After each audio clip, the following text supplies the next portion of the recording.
तो हम हमारा फर्स्ट लेक्चर स्टार्ट करते हैं। ठीक है, first lecture is on art of answer writing.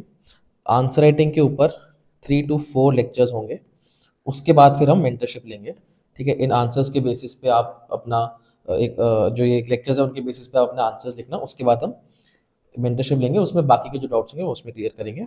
This is taken by me Rajvardhan Singh, और ये मैं आकृति आईएएस पे अपलोड करूंगा। Why to start with answer writing. तो मुझसे एक दो स्टूडेंट्स ने पूछा भी कि भाई कि कोर्स जो है वो आंसर राइटिंग से क्यों स्टार्ट कर रहे हैं, जबकि नेचुरल प्रोग्रेशन में आंसर राइटिंग थोड़ा बाद में आता है।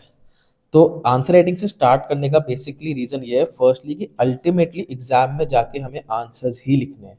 ठीक है, अल्टीमेटली आंसर्स ही लिखने होते हैं हमें एग्जाम में जाके। ठीक है, it all boils down to your answers. Thank you. To your answers.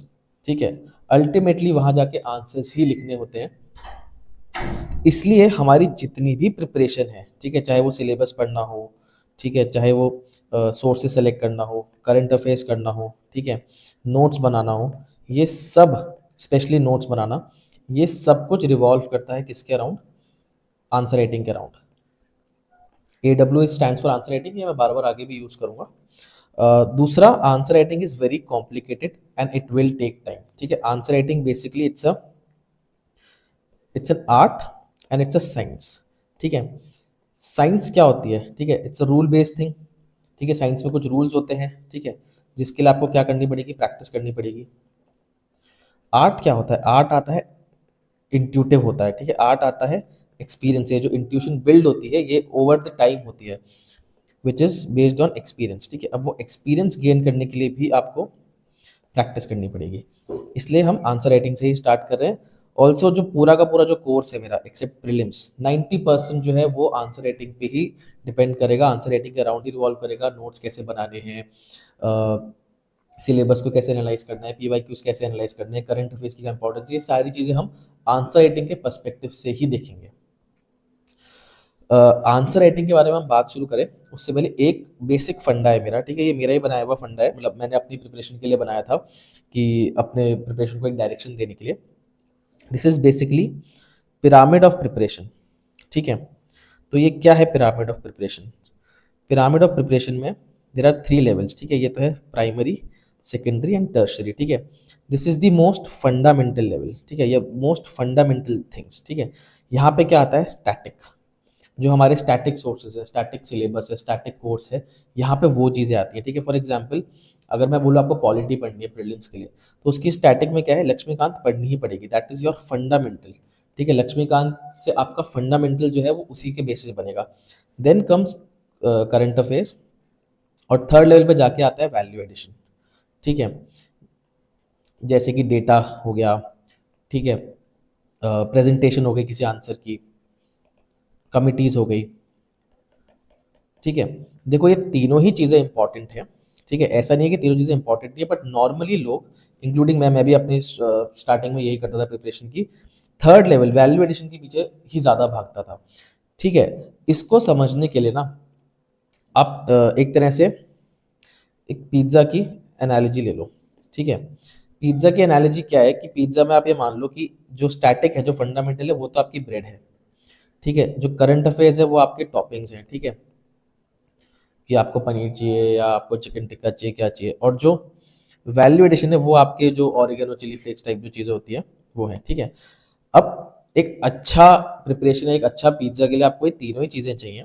ठीक है, बट सबसे इंपॉर्टेंट ये ब्रेड ही है। ठीक है, ब्रेड के ऊपर ही तो बनाओगे ना, टॉपिंग्स उसके ऊपर ही डलेंगे ना। ठीक है, खाली केवल चिली फ्लेक्स या खाली चिकन टिक्का खाओगे तो उसको पिज्ज़ा थोड़ी बोलोगे। ठीक है, तो इस तरह से ये जो पिरामिड ऑफ प्रिपरेशन है, ये हर एक जगह ये एप्लीकेबल है। एग्जाम के हर एक प्रीलिम से लेके आंसर राइटिंग से लेके नोट्स, हर जगह ये एप्लीकेबल है, और मैं हर जगह ये यूज़ करूंगा। ये बार बार हम इस कोर्स में पिरामिड जो है, ये POP जो इसको मैं POP करके लिखता हूँ, ये बार बार हम देखेंगे। ठीक है, तो उसी तरह एक चीज़ और समझ लो कि प्रिपरेशन में फंडामेंटल क्या है। प्रिपरेशन में दो चीज़ें फंडामेंटल है, एक है आंसर राइटिंग, दूसरा है नोट्स, नोट्स बनाना। ठीक है, ये दोनों चीज़ें फंडामेंटल है। ठीक है, बाकी सारी चीज़ें सेकेंडरी हैं। एक और फंडा है, वो भी समझ लो आंसर राइटिंग शुरू करें उससे पहले, वो है नॉलेज टाइम ग्राफ, ठीक है। तो बेसिकली नॉलेज टाइम ग्राफ में ये नॉलेज हो गया, ये टाइम हो गया, ठीक है। अब नॉलेज कुछ इस तरह से हमारी आगे बढ़ती है विद टाइम, ठीक है।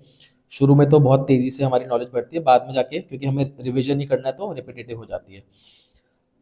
यूपीएससी निकालने के लिए हमको इतनी नॉलेज चाहिए, ठीक है। एक थ्रेशोल्ड नॉलेज है, टी यूपीएससी समझ लो इसको, ठीक है।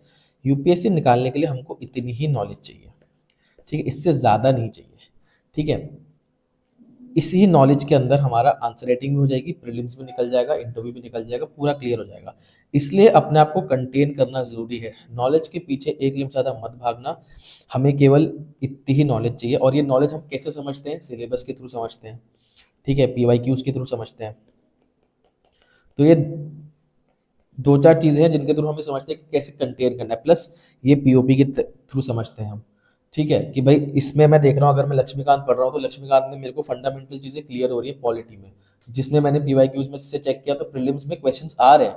तो हाँ, लक्ष्मीकांत को ढंग से पढ़ना, उसका रिविजन करना इज एन इम्पॉर्टेंट थिंग, तो वो इस वाले पार्ट में ही आती है, ठीक है। अब ये एक बेसिक था, not much related to answer writing, but this will be applicable in answer writing as well.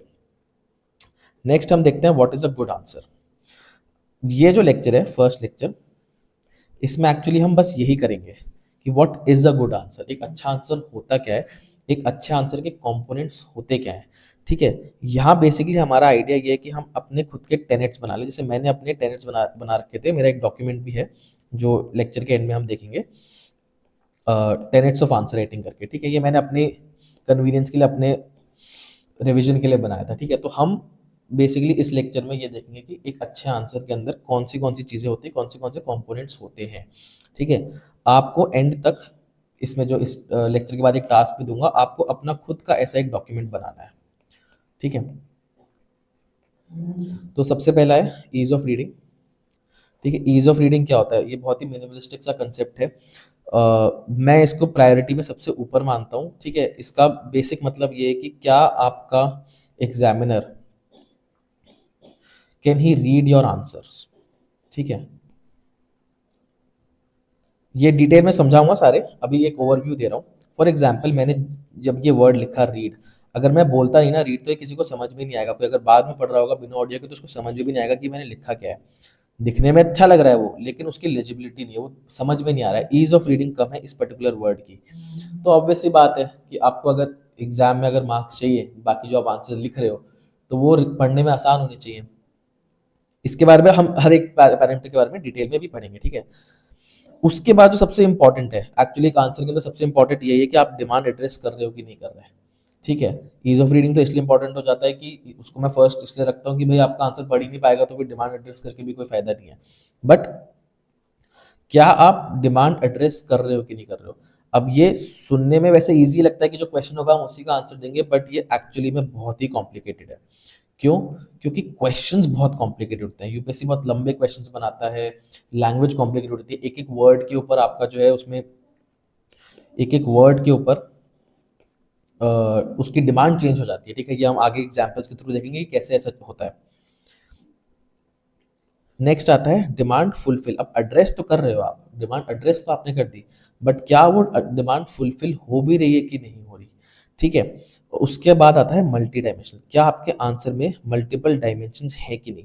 ये दोनों पॉइंट्स सिमिलर हैं, अगर आपने मल्टी डायमेंशनल आंसर लिखा होगा तो नॉर्मली डिमांड फुलफिल हो जाती है। तो इसको एक एग्जाम्पल से समझ लेते हैं, जैसे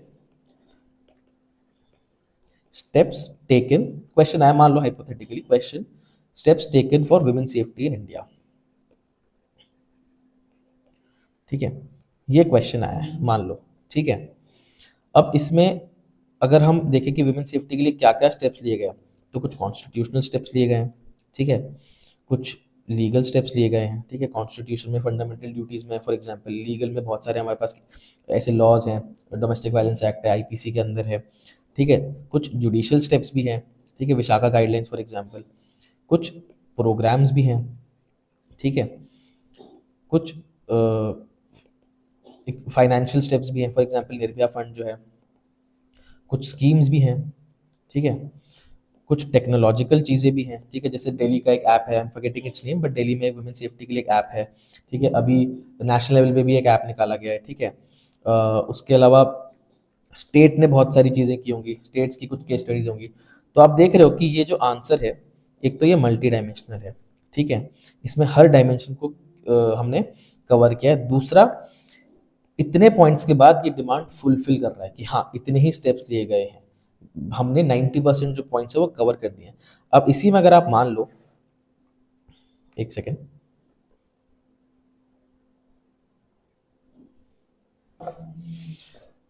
इसी में अगर आप मान लो कि किसी ने आंसर लिखा होता, इसी का आंसर किसी ने लिखा होता कि आईपीसी है, ठीक है, डोमेस्टिक वायलेंस एक्ट है, ठीक है, पॉश एक्ट है, ऐसे ही दो तीन और एक्ट लिख दिए होते, तो ये आंसर्स पॉइंट्स तो 5-6 लिखे गए हैं, बट ये सारे के सारे पॉइंट्स जो हैं वो लीगल हैं, ठीक है, सिंगल डायमेंशन में है, ठीक है। तो ऑब्वियसली मल्टी डायमेंशनल आंसर इससे बेटर होगा। नेक्स्ट आता है सब्सटैंशिएशन, ठीक है। सब्सटैंशिएशन बेसिकली इसको लोग वैल्यू एडिशन भी बोलते हैं, बट मैं सब्सटैंशिएशन इसको इसलिए बोलता हूँ क्योंकि आप मान लो जैसे मैं कह रहा हूँ कि भाई विमेन हेल्थ जो है, इंडिया में विमेन हेल्थ पैरामीटर्स जो है वो इम्प्रूव हो रहे हैं, they are improving over the years. तो मैं कौन होता हूँ ये बोलने वाला, ठीक है, मेरे को कोई ना कोई इसके लिए आपको सब्सटैंशिएट करना पड़ेगा, कुछ ना कुछ डेटा, कोई ना कोई इसके लिए रिपोर्ट, कुछ किसी ना किसी का मेरे को इसके लिए रेफरेंस देना पड़ेगा, ठीक है। तो जैसे इसमें मैं रेफरेंस दे सकता हूँ कि एमएमआर जो है ओवर द ईयर्स वो कम हुआ है, तो ऐसे ग्राफ बना के दो एमएमआर की फिगर्स बता सकता हूँ कि ओवर द ईयर्स एमएमआर कम हुआ है, ठीक है। हेंस आई एम सेइंग कि विमेन हेल्थ पैरामीटर्स इंडिया में इंप्रूव हो रहे हैं। तो वैल्यू एडिशन में नॉर्मली डेटा आता है, एग्जाम्पल्स आते हैं, स्पेशली एथिक्स और सोसाइटी में एग्जाम्पल्स बहुत आते हैं। Next dimension is peripheral dimension, ठीक है। पेरिफेरल डायमेंशन क्या होती है, जो मेन डिमांड है, जो मैंने पहले बताया था कि भाई डिमांड एड्रेस करनी है, उसके अलावा भी कोई डायमेंशन यूज में आ जाती है जो कि हमारे फ्लो के लिए इंपॉर्टेंट होती है, ठीक है, जो एग्जाम जो आंसर को एक कंप्लीटनेस देती है। ये चीज हम डिटेल में डिस्कस करेंगे कि एग्जैक्टली कैसे होता है। उसके अलावा डायग्राम्स, ग्राफ्स, फ्लो चार्ट्स ये तो है ही, ठीक है, बट ये रेलिवेंट होना चाहिए, ठीक है। और कुछ ऐसे टॉपिक्स हैं हम आगे देखेंगे कौन से कि जिसमें कंपलसरी है, ठीक है, कि आप डायग्राम या ग्राफ या फ्लोचार्ट बना के आओ ही आओ, ठीक है। उसके अलावा स्ट्रक्चर और सब हेडिंग। स्ट्रक्चर बेसिकली क्या है, प्लेसमेंट ऑफ डिफरेंट डायमेंशन,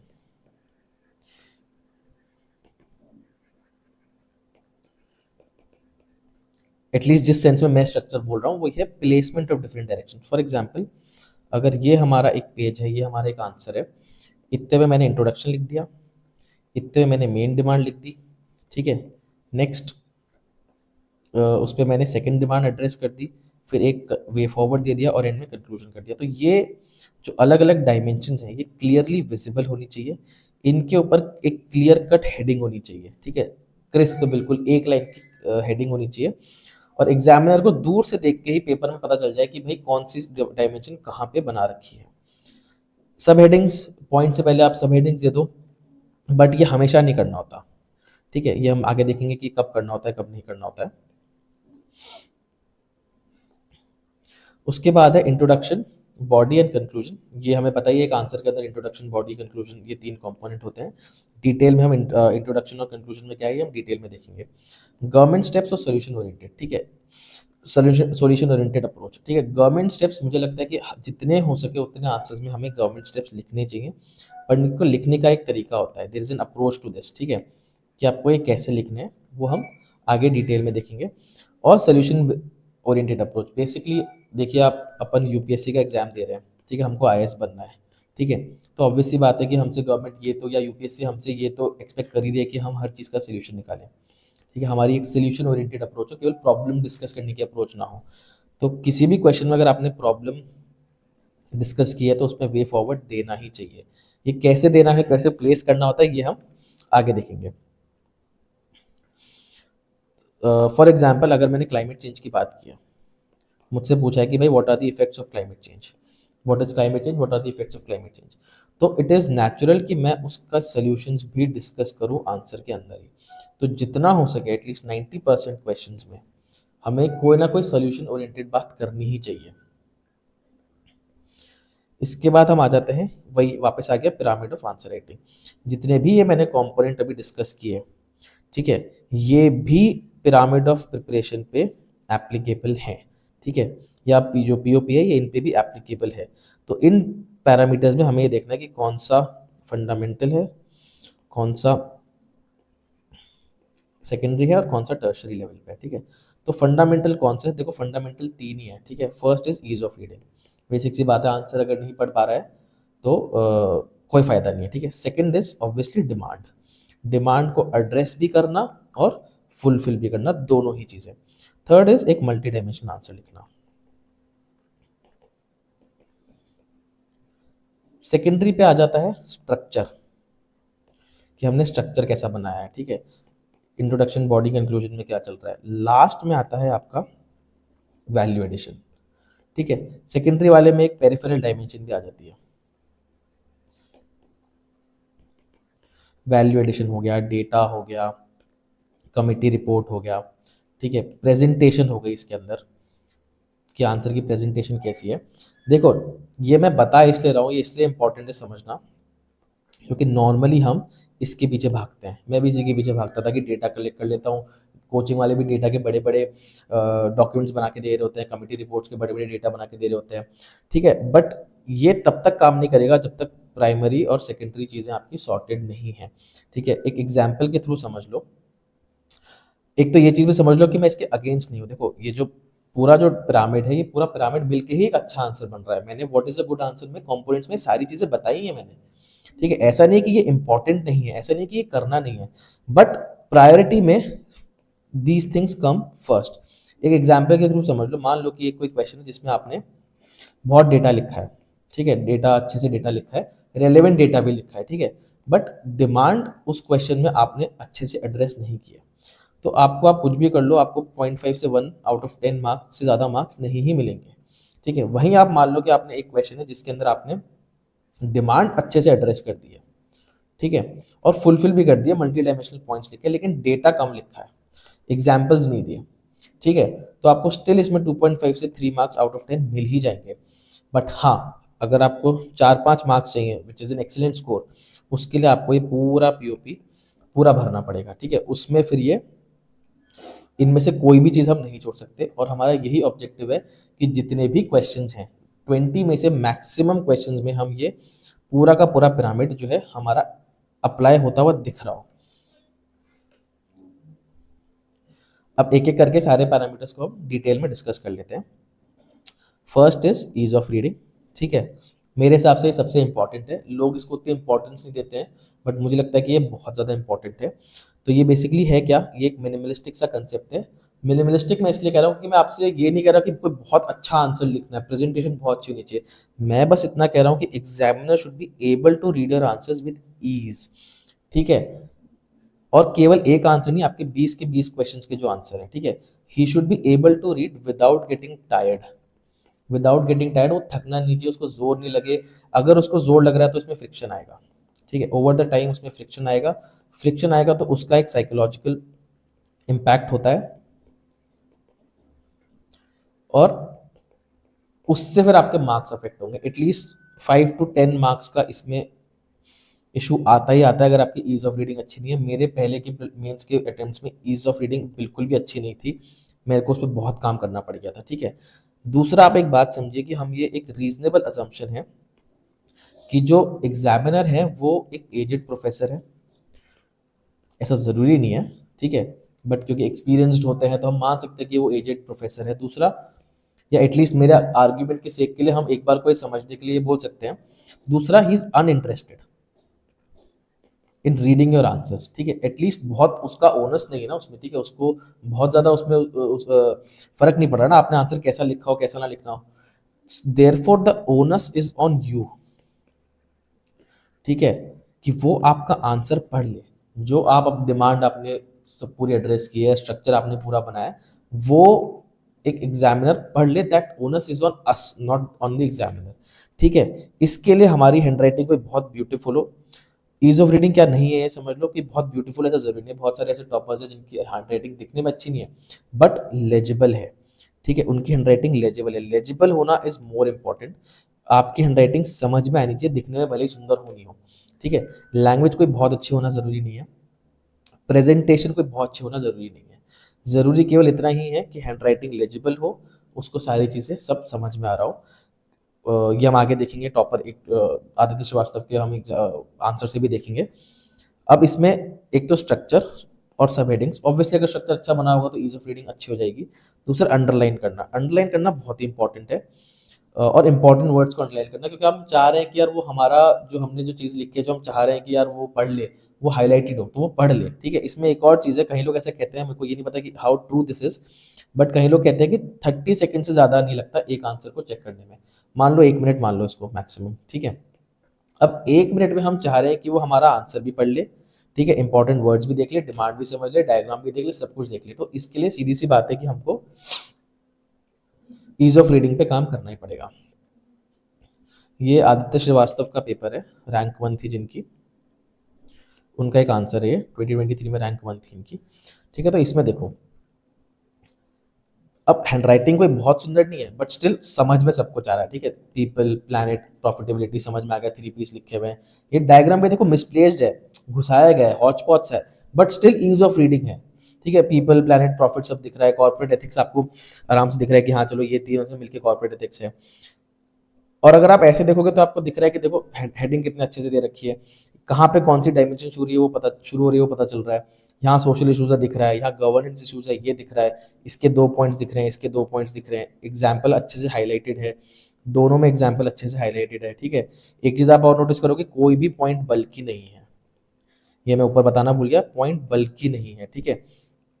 1 से 2 लाइन से ज्यादा के पॉइंट्स नहीं होने चाहिए, सारे पॉइंट्स छोटे हैं उनके, ठीक है। यहाँ पे इन्वायरमेंटल इश्यूज दिख गया, यहाँ पे हेडिंग इतनी क्लियरली बनाई गई है कि ये दिख रहा है कि ये वाली डायमेंशन जो है ये खत्म हो चुकी है, अब नई डायमेंशन शुरू हो गई है, इसके 3 पॉइंट्स हैं, एग्जाम्पल्स हमें साफ दिख रहे हैं। यहाँ पे डायग्राम के थ्रू ये भी समझ में आ रहा है कि अब ये वाली डायमेंशन खत्म हो चुकी है, ठीक है। और यहाँ पे बेनिफिट्स की बात की जा रही है, ठीक है।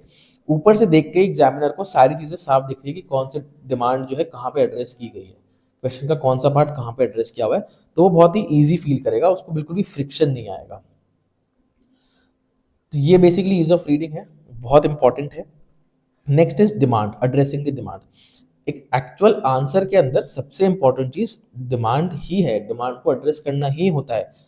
ईज ऑफ रीडिंग तो हम सबसे पहले मैं इसलिए बता रहा हूँ क्योंकि हम अगर वो कर ही नहीं पाएंगे तो फिर अगर ईज ऑफ रीडिंग नहीं होगी तो फिर डिमांड एड्रेस करने का उसको पता भी नहीं चलेगा। अच्छा, एक चीज और है कि who should worry about this, ठीक है, ease of reading.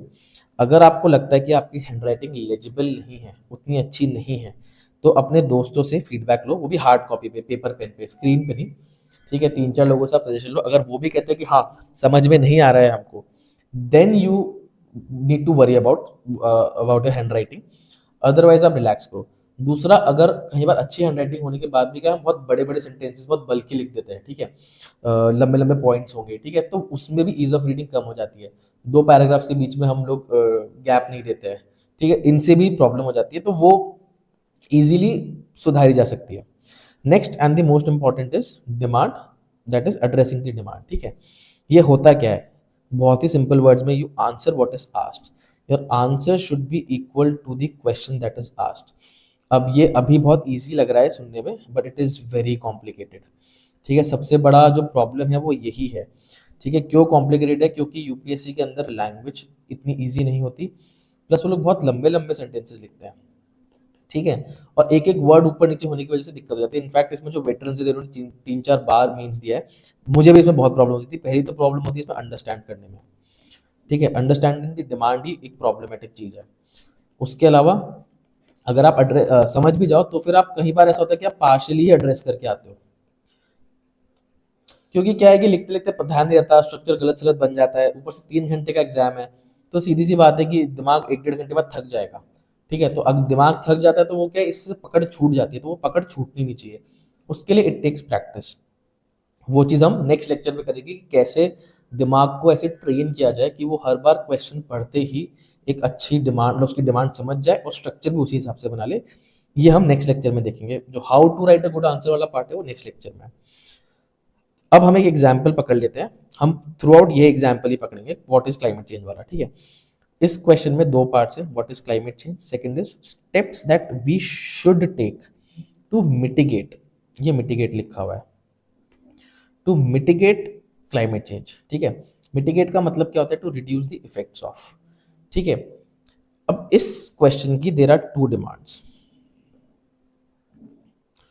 First is it is asking for a definition of climate change, ठीक है। बट आप देखोगे यहाँ पूछा है व्हाट इज क्लाइमेट चेंज, क्योंकि व्हाट इज क्लाइमेट चेंज पूछा, so we have to give an explanation as well. मान लो अगर लिखा होता है डिफाइन क्लाइमेट चेंज, तो हम एक पैराग्राफ में डिफाइन करके आगे बढ़ जाते हैं, बट यहाँ पे क्योंकि लिखा है व्हाट इज क्लाइमेट चेंज, हमें थोड़ी सी स्पेस इसकी एक्सप्लेनेशन पे भी देनी पड़ेगी। Second demand is steps to be taken for what, to mitigate और to reduce the effects of climate change. ये बेसिकली इसकी दो डिमांड है। इजी सा एग्जाम्पल है तो अभी हमें समझ में आ रहा है, धीरे धीरे हम इसको थोड़ा थोड़ा कॉम्प्लिकेटेड करते जाएंगे। अब इस पर्टिकुलर क्वेश्चन की what is climate change, how to mitigate climate change, इसकी डिमांड क्या होगी, सॉरी इसका स्ट्रक्चर क्या होगा। तो सबसे पहले हम डिमांड हमने देख ली, दो डिमांड है, स्ट्रक्चर क्या होगा, हम इसका इंट्रोडक्शन लिखेंगे, इंट्रोडक्शन हम क्या करेंगे, हम क्लाइमेट चेंज को डिफाइन कर देंगे, ठीक है। बट क्योंकि व्हाट पूछा है, व्हाट इज क्लाइमेट चेंज, तो हमको सीधी सी बात है इसकी एक्सप्लेनेशन देनी ही पड़ेगी। और इसकी एक्सप्लेनेशन जो है वो या तो हम किसी पैराग्राफ के फॉर्म में दें, पैराग्राफ के फॉर्म में भी दे सकते हैं, नहीं तो डायग्राम के फॉर्म में दें, ठीक है। नॉर्मली डायग्राम वर्क्स बेस्ट, ठीक है। ये हम डायग्राम वाला जब अभी सेक्शन आएगा तब हम देखेंगे कैसे इस तरह की डायमेंशंस को डायग्राम में किस तरह से बताया जाता है। इसमें फ्लो चार्ट भी बना सकते हैं, ठीक है। इसमें कोई और डायग्राम भी बना सकते हैं। अगर जैसे मैं अगर इसमें डायग्राम बनाता तो मैं ये डायग्राम बनाता। मैंने यहाँ पे पहले तो अपनी डेफिनेशन लिख दी, उसके बाद मैं लिखता जीएचजी इमिशंस, ठीक है, लाइक CO2, इसकी वजह से एब्जॉर्प्शन ऑफ रेडिएशन ये इंक्रीज हो जाता है, यही होता है ना ग्लोबल वार्मिंग में। उसकी वजह से ग्लोबल टेम्परेचर इंक्रीज होगा, उसकी वजह से क्लाइमेट चेंज होगा। ये मैंने एक बहुत ही ऐसे रूडिमेंट्री सा बना के दिखाया, बट हाँ दिस विल ऑल्सो वर्क, ठीक है। तो इसमें क्या है, आपको एक कॉज भी पता चल गई उसकी एक ही डायग्राम से, और एक बेसिक एक्सप्लेनेशन भी पता चल गई। इसके अलावा और भी तरह के आप बना सकते हो। थर्ड क्या हम करेंगे, स्टेप्स टू बी टेकन। तो इस पे क्या स्टेप्स हो सकते हैं, जेनरिक क्या स्टेप्स मेरे दिमाग में आ रहे, एक तो ये कि भाई जीएचजी एमिशन ही कम कर दो, ठीक है, कार्बन सिक्वेस्ट्रेशन कर लो, ग्रीन एनर्जी को प्रमोट करो, ई मोबिलिटी को प्रमोट करो, इलेक्ट्रिक व्हीकल्स को, ठीक है, ईवीज को। ये चार पांच ऐसे 5-6 पॉइंट्स हो। फोर्थ में हम कंक्लूजन लिख देंगे, ठीक है। अभी कंक्लूजन में क्या करना है वो हम कंक्लूजन में देखेंगे, उसकी टेंशन अभी नहीं लेते हैं। इसके अंदर आपको क्या नहीं लिखना है, इसके अंदर क्या नहीं पूछा है, कॉजेज ऑफ क्लाइमेट चेंज नहीं पूछा है। नॉर्मली यही होता है, पूछा क्या होता है, what is climate change, what are the steps to be taken. हम क्या लिख रहे होंगे, कॉजेज में ही सारा टाइम निकाल देंगे। इसमें steps already taken to mitigate climate change ये भी नहीं पूछा है। ये दोनों चीजें आपकी मेन डायमेंशन बन ही नहीं सकती।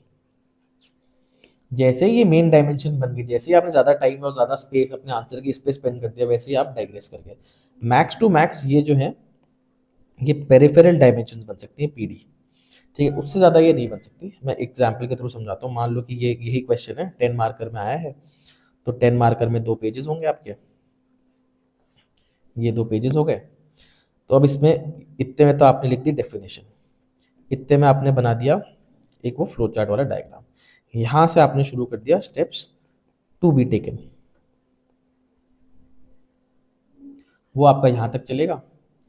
उसके बाद आपने ब्रीफली बता दिया steps that are already taken, क्योंकि मैंने पैरामीटर्स में components of a good answer में बोला था गवर्नमेंट स्टेप्स हमेशा बता देने चाहिए, तो ये आपने इतने से में बता दिया। उसके बाद कंक्लूजन लिख दिया आपने, ठीक है। तो अब आप देख रहे हो कि इसमें जो डिमांड है, जो मेन क्वेश्चन था, वही क्वेश्चन जो है उसी डिमांड ने ही मेन जो है सबसे ज्यादा स्पेस लिया। तो यहाँ पे फर्स्ट डायमेंशन खत्म हो गई, इसमें और इसमें सेकंड डायमेंशन खत्म हो गई, इतने में हमने पेरिफेरल डायमेंशन भी खत्म कर दी। यहीं पे मान लो कई बार ऐसा होता है, और क्योंकि चलो ये तो बहुत इजी एग्जाम्पल है तो यहाँ पे आपको लगेगा कि ऐसा मतलब ये तो इजी पड़ रहा है, बट यूपीएससी में क्या होता है कि यही मान लो यही 2 पेजेस हैं, वापस से सेम क्वेश्चन है, 2 पेजेस दिए गए हैं। इसमें चलो यहाँ तो डेफिनेशन लिख दी, यहाँ पे चलो फ्लो चार्ट बना दिया। अब क्या होगा कि हम कॉजेज ही लिखते रह जाएंगे यहाँ तक, and we don't even realise कि हमने इतना टाइम तो कॉजेज में ही लिख दिया। फिर स्टेप्स टू बी टेकन इतने में ही रह जाएंगे, और बाकी वाले में हम स्टेप्स टेकन लिख देंगे और फिर एक कंक्लूजन कर देंगे। ये चीज़ लिखते लिखते पता ही नहीं चलती यूपीएससी में, क्योंकि क्वेश्चन इतने कॉम्प्लिकेटेड होते हैं। तो अब इसमें क्या हुआ, जो मेन डायमेंशन थी वो तो इतनी सी रह गई, ठीक है, और आपने पेरिफेरल डायमेंशंस को ज़्यादा टाइम दिया है, ठीक है, सॉरी ये कंक्लूजन है, ठीक है। तो पेरिफेरल डायमेंशन को आपने ज़्यादा टाइम दिया, तो सीधी सी बात आपकी इसमें जो आप डाइग्रेस कर गए मेन डिमांड से, आप इसमें डिमांड जो है वो फुलफिल कर ही नहीं पाओगे, ठीक है। तो ऑब्वियसली मार्क्स भी फिर आपको उसी के हिसाब से मिलेंगे। एक और एग्जाम्पल देखते हैं। फर्स्ट क्वेश्चन वही है, what is climate change. Second है steps taken to mitigate climate change. Steps taken है इस बार, तो फर्स्ट और सेकंड तो वही होगा अपना, यहाँ पे डेफिनेशन हो जाएगी, यहाँ पे एक्सप्लेनेशन हो जाएगी, ये तो सेम ही है इस वाले पार्ट के लिए, फर्स्ट वाले पार्ट के लिए। थर्ड वाले में क्या होगा, स्टेप्स टेकन, ठीक है। तो क्या स्टेप्स लिए गए हैं, कुछ इंटरनेशनल डिक्लेरेशन होंगी, डील्स होंगी, एग्रीमेंट्स होंगे, कुछ डोमेस्टिक लेवल पे होगा तो नेट जीरो टारगेट्स लिख सकते हैं इसमें हम, ठीक है। इलेक्ट्रिक मोबिलिटी के लिए कुछ ना कुछ किया गया होगा, ठीक है। फॉसिल फ्यूल कम करने के लिए कुछ ना कुछ किया गया होगा, ठीक है। ग्रीन एनर्जी प्रमोट करने के लिए कुछ किया होगा, ठीक है। देखो बातें वही हैं जो ऊपर लिखी थी, पर इनको लिखने का तरीका कैसे हो जाएगा कि ये चीज़ें की जा चुकी हैं, ठीक है। इसमें एग्जाम्पल हम लिख सकते हैं, इंटरनेशनल डील में क्या है, private sorry Paris climate agreement लिख दो, नेट जीरो टारगेट्स में हम इंडिया का टारगेट्स लिख सकते हैं, ई मोबिलिटी में फेम लिख सकते हैं, ठीक है। ऐसे ही बाकी दो में भी लिख सकते हैं। उसके बाद फोर्थ में हम एक वे फॉरवर्ड दे देंगे। वे फॉरवर्ड क्यों देंगे, मैंने जैसे कहा था सोल्यूशन ओरिएंटेड अप्रोच होनी चाहिए। वे फॉरवर्ड हम इसलिए देंगे क्योंकि हमने प्रॉब्लम्स डिस्कस कर लिए, ठीक है, हमने स्टेप्स टेकन डिस्कस कर लिए, तब हमें बताना पड़ेगा कि और क्या किया जा सकता है, बियॉन्ड दीज और क्या किया जा सकता है, तो हम एक वे फॉरवर्ड दे देंगे। एक और चीज पे आ जाओ, नेक्स्ट लेवल पे आ जाओ। यहाँ पे क्वेश्चन है what is climate change, same what should be the response to climate change. इस बार मिटिगेशन नहीं पूछा है, ठीक है, इस बार पूछा है व्हाट इज योर रिस्पॉन्स। पहले मिटिगेशन पूछा गया था, इसका क्या आंसर होगा। फर्स्ट एंड सेकंड पे तो वही है, डेफिनेशन और आपका एक्सप्लेनेशन। थर्ड क्या होगा, इस बार होगा रिस्पॉन्स। अब रिस्पॉन्स में पॉइंट्स कैसे चेंज हो जाएंगे, देखो रिस्पॉन्स का मतलब ये है कि ये मान के चल रहा है कि क्लाइमेट चेंज अब आ रहा है, आ चुका है या आ रहा है। अब हमको उसको ये मिटिगेट था प्रिवेंट करना, कि वो प्रिवेंट कैसे करना है, हम क्लाइमेट चेंज को रोक कैसे सकते हैं। यहाँ वो पूछ रहा है रिस्पॉन्ड, ठीक है, पोस्टमार्टम अप्रोच ज़्यादा है यहाँ पे, ठीक है। यहाँ पे हमें बताना पड़ेगा कि क्लाइमेट चेंज अगर आ रहा है तो हम उसके लिए कैसे अपने आप को रेडी करें। मिटिगेट था कि कैसे क्लाइमेट चेंज को आने से हम रोकें, रिस्पॉन्स है कि कैसे हम क्लाइमेट चेंज को आने से मतलब जो आ रहा है उसके लिए हम उसको रिस्पॉन्ड कैसे करें, उसके लिए हम तैयार कैसे रहें। तो यहाँ पे आपको मेजर जो बात करनी पड़ेगी वो होगी क्लाइमेट रेजिलियंसी की, ठीक है। तो क्लाइमेट रेजिलियंट सोसाइटी बनानी चाहिए हमको, ठीक है, कैसे बनानी चाहिए वो हम पॉइंट्स में लिखेंगे। क्लाइमेट रेजिलियंट इकोनॉमी होनी चाहिए, ठीक है। क्लाइमेट रेजिलियंट एग्रीकल्चर होना चाहिए, ठीक है। अब क्योंकि क्लाइमेट चेंज आ रहा है और आ चुका है, हम बोल रहे हैं तो एक्सट्रीम क्लाइमेट इवेंट्स हो रहे हैं, तो डिजास्टर मैनेजमेंट के बारे में कुछ लिखना पड़ेगा, जैसे कि EWS, ये अर्ली वार्निंग सिस्टम के बारे में हम लिख सकते हैं। और इसके अंदर मिटिगेशन के बारे में भी लिखा जाएगा, ठीक है। मिटिगेशन के बारे में भी हम लिखेंगे, क्यों, क्योंकि क्लाइमेट चेंज एक ऑन गोइंग प्रोसेस ही है ना, तो अगर वो हो रही है तो हमको उसको कम भी करना है। उसके इफेक्ट्स को तो हम रिस्पॉन्ड कर ही रहे हैं, वो तो हमने यहाँ लिख ही लिया, लेकिन उसको कम करना भी जरूरी है, उसको प्रिवेंट करना भी सॉर्ट ऑफ जरूरी है हमारे लिए। तो यहाँ पे आपके सारे जो मिटिगेशन के जो पॉइंट्स होने चाहिए वो भी आ जाएंगे, वही कि भाई GHGs को कम करो एक्सेट्रा। तो इस तरह से पॉइंट्स जो है वो उनकी लैंग्वेज, उनका डायरेक्शन चेंज हो जाता है according to the demand. Next is fulfilling the demand at multi dimensional answers, ठीक है। अब डिमांड एड्रेस तो कर दी हमने, ठीक है, डिमांड एड्रेस करना हम समझ गए, बट उसको पूरा भी करना है। ये बेसिकली होता क्या है कि no point should be left. उस डायमेंशन को प्रूव करने के लिए, उस आंसर की डिमांड को फुलफिल करने के लिए कोई पॉइंट रह ना जाए, कोई डायमेंशन रह ना जाए। ठीक है, जैसे विमेन सेफ्टी वाला मैंने बताया था, तो मैंने उस पर बहुत सारी लिख दी थी, तो एटलीस्ट 90% जो डायमेंशन है वो कवर हो गई थी उसके अंदर। ठीक है, examiner should be satisfied with your answer, कि हाँ अब इसमें कुछ बचा नहीं है, हाँ ठीक है 90% कवर कर दिया, प्लस कोई इंपॉर्टेंट डायमेंशन रह ना जाए, should not be left. For example अब क्लाइमेट चेंज ही पूछा है, ठीक है, मान लो चलो क्लाइमेट चेंज की कॉजेज पूछी है, तो उसकी कॉजेज क्या है कि भाई जीएचजी इमिशन हो रहे हैं, ठीक है, फॉसिल फ्यूल हो रहा है, फॉसिल फ्यूल इमिशन है, ठीक है, मीथेन एक बहुत मेजर कंट्रीब्यूटर है, ठीक है, तो वो कहाँ से आता है, वो सबसे ज़्यादा आता है लाइफ स्टॉक से और एग्रीकल्चर से, स्पेशली पैडी एग्रीकल्चर से। ठीक है, उसके अलावा इंडस्ट्री है, इंडस्ट्री का पोल्यूशन बहुत ज़्यादा है, ठीक है, व्हीकुलर पोल्यूशन बहुत ज़्यादा है। तो ये जो है ये इंपॉर्टेंट डायमेंशन हैं इसकी। ठीक है, इनमें से कोई भी अगर मिसिंग होगी ना तो वो मार्क्स पूरे नहीं देगा। अब जैसे वेस्ट है, वेस्ट भी कंट्रीब्यूट करता है, लैंडफिल जो है वो भी मीथेन और अलग अलग तरह की गैसेस रिलीज करती है, but this is not as important as these. तो अगर ये मिस हो भी गया, मान लो आपने 5-6 पॉइंट लिख दिया और एक ये मिस हो भी गया तो फिर भी चलता है, बट ये वाले पॉइंट्स तो मिस नहीं ही होने चाहिए। दिस इज बेसिकली कि भाई फुलफिल करना है हमको डिमांड को। इट ऑल्सो इंक्लूड सब्सटैंशिएशन, जो मैंने पहले ही बताया था कि भाई मैं तो बोल रहा हूँ, ठीक है, कि फॉसिल फ्यूल से होता है, बट मुझे सब्सटैंशिएट करना पड़ेगा कैसे होता है, कौन कह रहा है कैसा होता है, तो इसमें कुछ एग्जाम्पल डेटा देना पड़ेगा। इस बारे में हम आगे डिटेल में बात करेंगे। हाँ, दूसरा ये भी है कि जो पॉइंट्स हैं वो प्रायोरिटी के बेसिस पे होने चाहिए।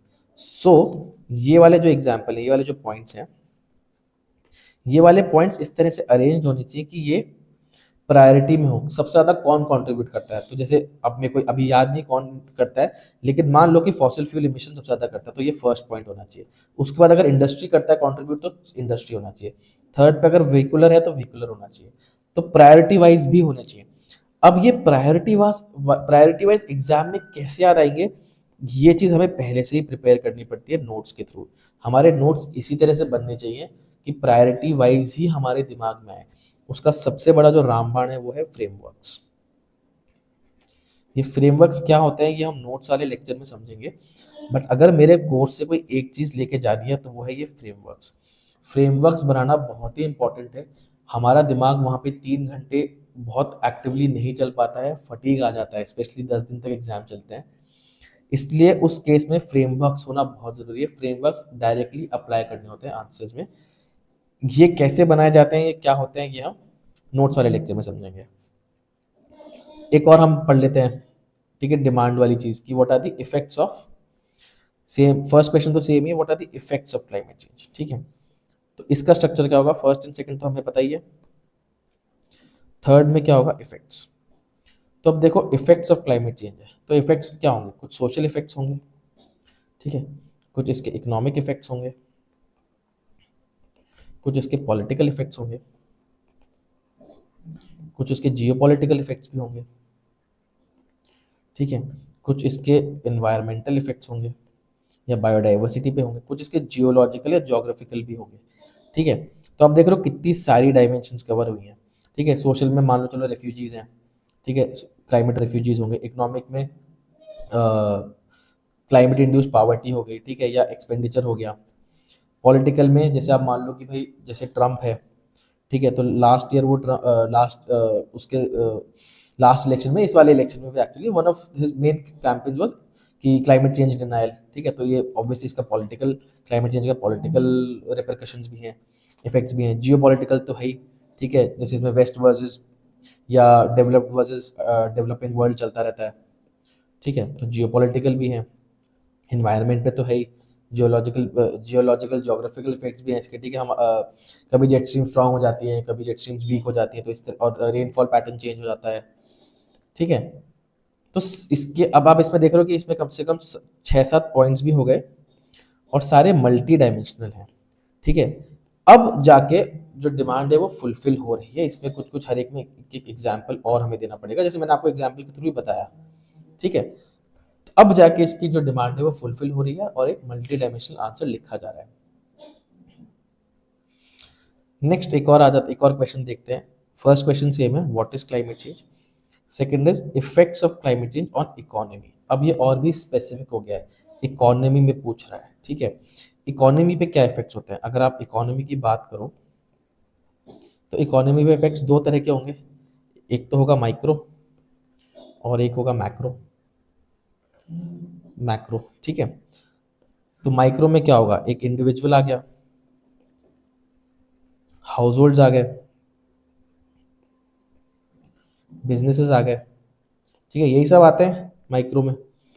उसी तरफ मैक्रो में क्या आ गए, गवर्नमेंट्स आ गई, ठीक है, इंटरनेशनल लेवल पे हो गया, ठीक है, इन्फ्लेशन हो गया, अनएम्प्लॉयमेंट हो गया, इस तरह के पैरामीटर्स हो गए, ये सब भी आएंगे, इकोनॉमिक इफेक्ट होंगे। गवर्नमेंट वाले में आप क्या लिख सकते हो भाई, फिजिकल डेफिसिट बढ़ेगा।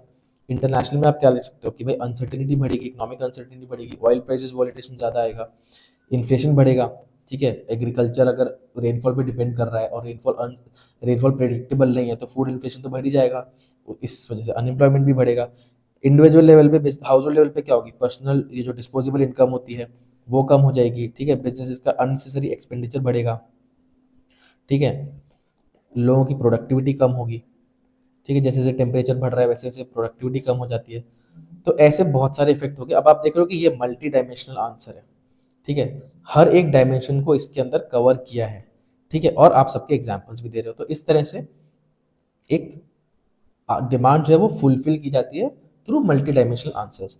ये चीज़ें जो माइक्रो मैक्रो में इसको बाइफरकेट करना और इंडिविजुअल हाउस होल्ड इस पे सोचना, ये जो ऑटोमेटिकली आता है, जब मैं पहली बार भी ये आंसर कर रहा था तो मेरे को ऑटोमेटिकली मेरे दिमाग में यही पॉइंट्स आए थे, ये आते हैं थ्रू फ्रेमवर्क्स। ऑलरेडी हर टॉपिक पे फ्रेमवर्क बना होना चाहिए, तब जाके आपको एग्जाम में कंटिन्यूसली 3 आवर्स तक 20 क्वेश्चन में तब जाके चीज़ें ऑटोमेटिकली आपको याद आती हैं। नेक्स्ट आ गया हमारा सब्सटैंशिएशन, ठीक है। सब्सटैंशिएशन क्या होता है, कुछ लोग इसको वैल्यू एडिशन भी बोलते हैं, आप बोल भी सकते हैं, मैं इसको सब्सटैंशिएट करता हूँ, सब्सटैंशिएशन बोलना ज़्यादा प्रेफर करता हूँ, क्योंकि हम केवल वैल्यू ऐड नहीं कर रहे हैं, हम पॉइंट्स को सब्सटैंशिएट कर रहे हैं। आप ऐसे मान के चलो कि जो आप आर्ग्यूमेंट दे रहे हो, जैसे फॉर एग्जाम्पल अगर मैं ये बोल रहा हूँ कि भाई क्लाइमेट चेंज तो आ रहा है, ठीक है, क्लाइमेट चेंज आ गया है XYZ, ठीक है, तो ये मैं आईपीसीसी की रिपोर्ट से, यूएन की रिपोर्ट से, किसी तो बेसिस पे बोल रहा हूँ। तो मेरे कहने से क्या हो रहा है कि क्लाइमेट चेंज आ गया है या climate change is an inevitable reality now, मुझे सब्सटैंशिएट करना पड़ेगा। तो आपका पॉइंट अधूरा है जब तक आपने उसको सब्सटैंशिएट नहीं किया। सब्सटैंशिएट कैसे करते हैं, normally data, example, reports, recommendation, committees, articles, ये कॉन्स्टिट्यूशनल आर्टिकल्स है, कॉन्स्टिट्यूशनल आर्टिकल्स हो गया, एक्ट्स हो गया, ठीक है, लीगल जो एक्ट्स हमारे लॉज हैं उसके थ्रू करते हैं, ठीक है। ये आते कहाँ से हैं, ठीक है, ये आपको एग्जाम में दिमाग में कैसे आएगा, 90% जो है वो आपको नोट्स और प्रैक्टिस के थ्रू ही आता है। नोट्स में ऑलरेडी बना हो और इनकी प्रैक्टिस की हो, आंसर्स लिखते हुए सब्सटैंशिएट करने की प्रैक्टिस हो, तब जाके ये आता है। इसकी प्रैक्टिस कैसे करना है वो हम आगे वाले लेक्चर्स में देखेंगे। एग्जाम्पल्स जो है वो ज़्यादा रेलेवेंट हैं सोसाइटी एंड एथिक्स में, ठीक है, ये हम आगे देखेंगे एथिक्स में आराम से कि कैसे हुआ। और एथिक्स में केवल तभी बन पाते हैं जब आप नोट्स में लिखते हो। नोट्स में प्रैक्टिकल एग्जाम्पल्स लिखने की अगर आदत होगी आपको, तब जाके आप आंसर वहाँ पे आंसर में लिख पाओगे, ठीक है। इसमें एक और चीज़ है जो यहाँ लिखी नहीं है, वो है केस स्टडीज या बेस्ट प्रैक्टिसेस। ये भी इंपॉर्टेंट है, बट ये हर आंसर में लिखना पॉसिबल नहीं है। 20 में से 5-6 में अगर आपने लिख दी तो इट्स अ गुड अचीवमेंट, ठीक है। तो जैसे ये क्या होता है कि किसी स्टेट ने या किसी ऑर्गेनाइजेशन ने, किसी कंट्री ने कुछ बहुत अच्छा किया उस पर्टिकुलर प्रॉब्लम के बारे में जो हम डिस्कस कर रहे हैं, तो उसको हम एज केस स्टडी लिख सकते हैं। जैसे उड़ीसा है, तो उड़ीसा का जो डिजास्टर मैनेजमेंट में जो स्पेशली जो early warning system, cyclone management के ऊपर बहुत अच्छी बेस्ट प्रैक्टिस मानी जाती है। उन्होंने काफ़ी मतलब अच्छा उसमें काम किया है, ठीक है। ये बहुत सारी गवर्नमेंट रिपोर्ट्स ने भी ये चीज़ रिकॉग्नाइज की है, तो ये आप ऐसे लिख सकते हैं, ठीक है। एक चीज़ और है, जैसे मैं बोल रहा था क्लाइमेट चेंज, कि भाई क्लाइमेट चेंज आ गया है, ठीक है, या मैं बोल रहा हूँ कि भाई कार्बन डाइऑक्साइड की या जीएचजी गैसेस की जो मात्रा है एटमॉस्फेयर में बहुत ज़्यादा हुई है, तो मैं इसको कैसे लिखूंगा, मैं लिखूंगा कीलिंग कर्व। क्या आप देखो कीलिंग कर्व देख लो, ठीक है, ये एक होमवर्क है जो भी देख रहा है उसके लिए। कीलिंग कर्व में एक तो कीलिंग कर्व होता क्या है, कीलिंग कर्व बेसिकली CO2 की कितनी क्वांटिटी है एटमॉस्फेयर में, कीलिंग कर्व वो बताता है। तो एक हो छोटा सा होमवर्क है कि अभी प्रेजेंटली कितनी चल रही है कीलिंग कर्व, ये सबको गूगल करना और थोड़ा सा इस बारे में पढ़ भी लेना। इट्स अ गुड पैरामीटर ये क्लाइमेट चेंज में लिखने में, इट्स अ गुड पैरामीटर। अच्छा, अब क्या है, सोर्सेस कहाँ से लेने हैं, किस टाइप का डेटा यूज करना है। तो देखो जो फेमस डेटा है ना वही यूज करना है, ठीक है, जो रिलेटेबल हो। फेमस का मतलब है जो रिलेटेबल हो, जो पता हो, ठीक है। ऐसा कोई बहुत छुपा हुआ, कोई आपने बहुत अतरंगी कहीं कुछ पढ़ लिया था, आप वो लिख रहे हो, वैसा कुछ जगह कर सकते हो, 10% वो चलेगा। बट नॉर्मली वो फेमस रिलेटेबल डेटा होना चाहिए जो एग्जामिनर बार बार पढ़ रहा है, ठीक है, जैसे एमएमआर हो गया, आईएमआर हो गया, इस तरह के, ठीक है। अगर कॉन्ट्राडिक्शन आ रहा है, ठीक है, अगर कॉन्ट्राडिक्शन आ रहा है तो without a doubt government sources are above any other source, ठीक है। हाँ, एक क्वेश्चन और आता है लोगों के दिमाग में कि भाई डेटा का सोर्स लिखना चाहिए कि नहीं लिखना चाहिए। इन माय ओपिनियन 90% जगह लिख देना चाहिए। फॉर एग्जांपल अगर मैं एमएमआर लिख रहा हूँ कि एमएमआर इंडिया में इतना हो चुका है, मेरे को याद नहीं कितना है, तो उसमें ब्रैकेट में लिख दूँ मैं NHFS 5, ठीक है, कि इसके अकॉर्डिंग इतना है। 90% जगह हम लिख पाते हैं, ऐसा इतना मतलब इतना मुश्किल काम नहीं है ये। और नेक्स्ट पॉइंट इज कि फेमस रिपोर्ट्स उठाओ, जो सबको पता हो वैसी ही रिपोर्ट्स उठाओ, वैसा ही डेटा उठाओ, ठीक है। एनएसएसओ का उठाओ, एनएफएचएस उठाओ, अनएम्प्लॉयमेंट गवर्नमेंट का सेंसस का डेटा उठाओ, यूएन का डेटा उठाओ, आईपीसीसी का डेटा उठाओ, एनसीआरबी का डेटा उठाओ, ठीक है। और ये करना कैसे है, ये आते कैसे हैं, ये चीज़ हम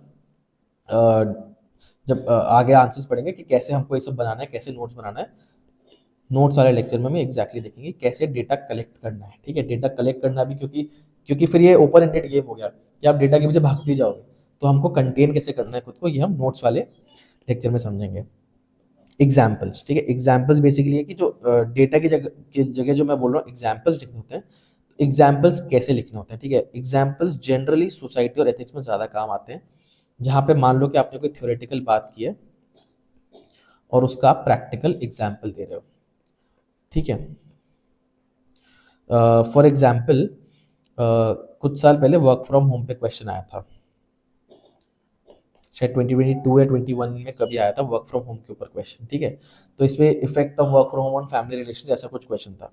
तो मान लो मैंने लिख दिया कि स्पेंडिंग, कि भाई it helps in building family relations, क्यों, because it leads to spending more time with the family, ठीक है। Example, setting up office in kids room. ये मैंने कहीं पढ़ा था कि यूएस में लोग ऐसा कर रहे थे कि किड्स के रूम में अपने ऑफिस कर रहे थे, तो बच्चे खेलते रहते थे पूरे टाइम किड्स रूम में और लोग ऑफिस भी करते थे, तो ऑब्वियसली उनका क्वालिटी टाइम जो था उनको ज़्यादा मिल रहा था। नॉर्मली ये प्रैक्टिकल ही ज़्यादा लिखा जाता है, जैसे ये वाला प्रैक्टिकल एग्जाम्पल था, ठीक है। कभी कभार डेटा भी होता है, जैसे फॉर एग्जाम्पल सोसाइटी में अगर वुमेन वाला आ गया, जो मैंने पहले ही बताया था, वुमेन हेल्थ पैरामीटर्स वाला, ठीक है, तो उसमें सीधी सी बात है एमएमआर लिखना बेस्ट है। कभी कभार डेटा भी होता है। Next is peripheral dimension. हाँ, ये बनाना कैसे है, यूज कैसे करना है, ये अभी हम केवल ये समझ रहे हैं कि ये चीज़ यूज करनी है। बनाना कैसे है और यूज कैसे करना है ये आगे वाले लेक्चर्स में आएगा। उसके बाद है next is peripheral dimension. Peripheral dimension क्या होती है, जैसे कि जो हमने क्वेश्चन किया था what is climate change and what are the effects of how to mitigate climate change, उसके अंदर causes of climate change was a peripheral dimension. उसी क्वेश्चन में हमने एक और जगह देखा था स्टेप्स टेकन, क्वेश्चन था steps to be taken, but उस केस में steps taken becomes a peripheral dimension. ये हमने थोड़ी देर पहले डिस्कस किया था। ये होती क्या है, dimension which are not directly asked, ठीक है, कॉजेज और स्टेप्स टेकन फर्स्ट क्वेश्चन में नहीं पूछा गया था, बट स्टिल हम अगर उसे लिख दें, स्पेशली स्टेप्स टेकन अगर हम लिख दें, तो उससे क्या होता है, हमारा जो फ्लो है वो इम्प्रूव हो जाता है। कई बार फ्लो के लिए चीज़ ज़रूरी भी होती है, ये हम आगे देखेंगे कैसे ये फ्लो के लिए ज़रूरी होती है। डिमांड को फुलफिल करने के लिए भी ये डायमेंशंस कई बार ज़रूरी होती है। बेसिक अल्टीमेट ऑब्जेक्टिव हमारा क्या है, to write a complete answer, ठीक है, एक आंसर जो है वो हमने कंप्लीट लिख दिया हो। फॉर एग्जाम्पल अगर क्वेश्चन आया है कि respond to the effects of climate change, ठीक है, मान लो यह है, तो और हाँ, इससे पहले अपना वही क्वेश्चन है व्हाट इज क्लाइमेट चेंज, तो फर्स्ट एंड सेकंड तो चलो हमारा वही हो गया जो हमने पहले तब से हम बना रहे हैं, डेफिनेशन और एक्सप्लेनेशन। थर्ड वाले में ब्रीफली आप लिख दो इफेक्ट्स, कि क्लाइमेट चेंज के इफेक्ट्स हैं क्या, ठीक है। तभी तो उसके बाद आप बताओगे कि उस पे हमको रिस्पॉन्ड कैसे करना है, ठीक है।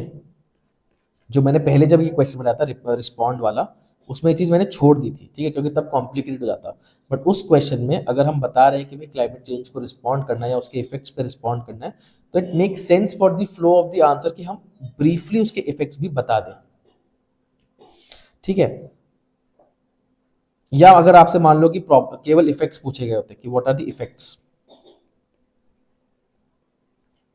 व्हाट आर द इफेक्ट्स, ठीक है, तो इट मेक्स सेंस कि आप उसके अंदर एक वे फॉरवर्ड भी बता दो कि भाई देखो प्रॉब्लम हमने डिस्कस कर ली, बट एक वे फॉरवर्ड कंक्लूजन स्टेप्स क्या लिया जा सकते हैं। हाँ, एक चीज ध्यान रखना कि ये बहुत ही ब्रीफली रखना है, बहुत शॉर्ट में लिखनी होती है, ये मैं आगे दिखाऊंगा कैसे शॉर्ट में लिखनी है, ठीक है। Mostly flow chart diagram best है इसके लिए, ठीक है। Best approach is to draw diagram, be very careful. अगर ये ज़्यादा इस पे स्पेस दे दी, और ये बहुत कॉमनली हो जाता है, पता भी नहीं चलता है कब आप पेरिफेरल डायमेंशन में बहुत ज़्यादा स्पेस दे चुके होते हो, तो फिर आपका मेन डिमांड छूट जाएगी, जैसे हमने पहले वाले एग्जाम्पल्स में देखा था। हम एक एग्जाम्पल इससे देख लेते हैं, how to mitigate the effects of climate change. ये जो मैंने ऊपर किया है वही है, ठीक है। तो इसमें फर्स्ट एंड सेकंड तो हमें पता ही है, थर्ड वाले में हम क्या करेंगे, इफेक्ट्स ऑफ क्लाइमेट चेंज। क्यों? क्योंकि हमसे पूछा, हमसे मिटिगेशन है, but effects of climate change बताना is good for the flow, but ये बिल्कुल ब्रीफली होना चाहिए। Fourth would be steps to mitigate,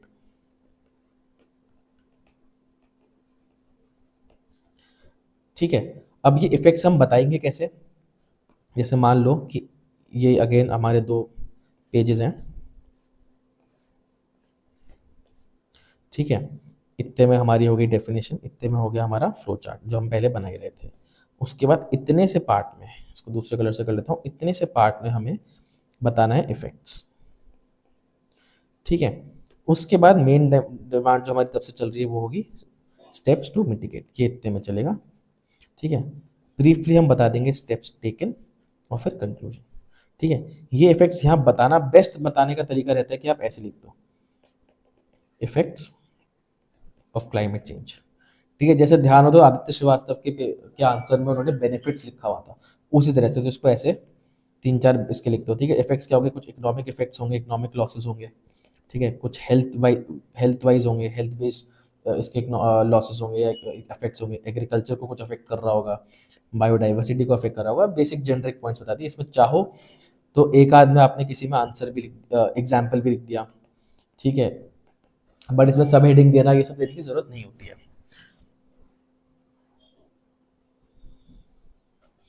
ठीक है। तो नेक्स्ट पार्ट है हमारा diagrams, graphs, flow charts and keywords, ठीक है। ये बेसिकली यूज सबसे ज्यादा यूज क्यों आता है, ठीक है। इसको प्रेजेंटेशन के पीछे मत भागना कि ये प्रेजेंटेशन अच्छी करते हैं, उसके पीछे मत भागना। इनको यूज करना, इनकी जो यूटिलिटी असली है वो है डिमांड को फुलफिल करने के लिए, ठीक है। आप समझ रहे हो, हम आंसर राइटिंग में जो हमने पिरामिड बनाया था उसमें फंडामेंटल लेवल पे क्या था, यही तो था, हमेशा डिमांड फुलफिल करनी है। सारी जो हम चीजें कर रहे हैं वो डिमांड को एड्रेस और फुलफिल करने के लिए ही कर रहे हैं, ठीक है। तो सीधी सी बात है, डायग्राम्स को भी don't use it for don't use it for एक सेकेंड, हाँ, don't use it for presentation कि प्रेजेंटेशन अच्छी हो जाएगी, उसके लिए मत यूज करो। उसको यूज करो आप डिमांड फुलफिल करने के लिए, एक कंप्लीटनेस देने के लिए, चाहे डायग्राम हो, ग्राफ्स हो, फ्लो चार्ट्स हो, ठीक है। It obviously it also improves ease of reading and presentation तो अच्छी करती ही है वो, ठीक है।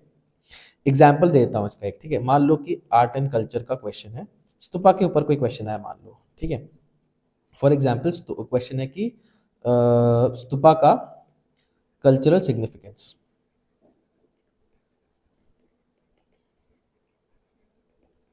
ठीक है, स्तूपा का कल्चरल सिग्निफिकेंस, ठीक है।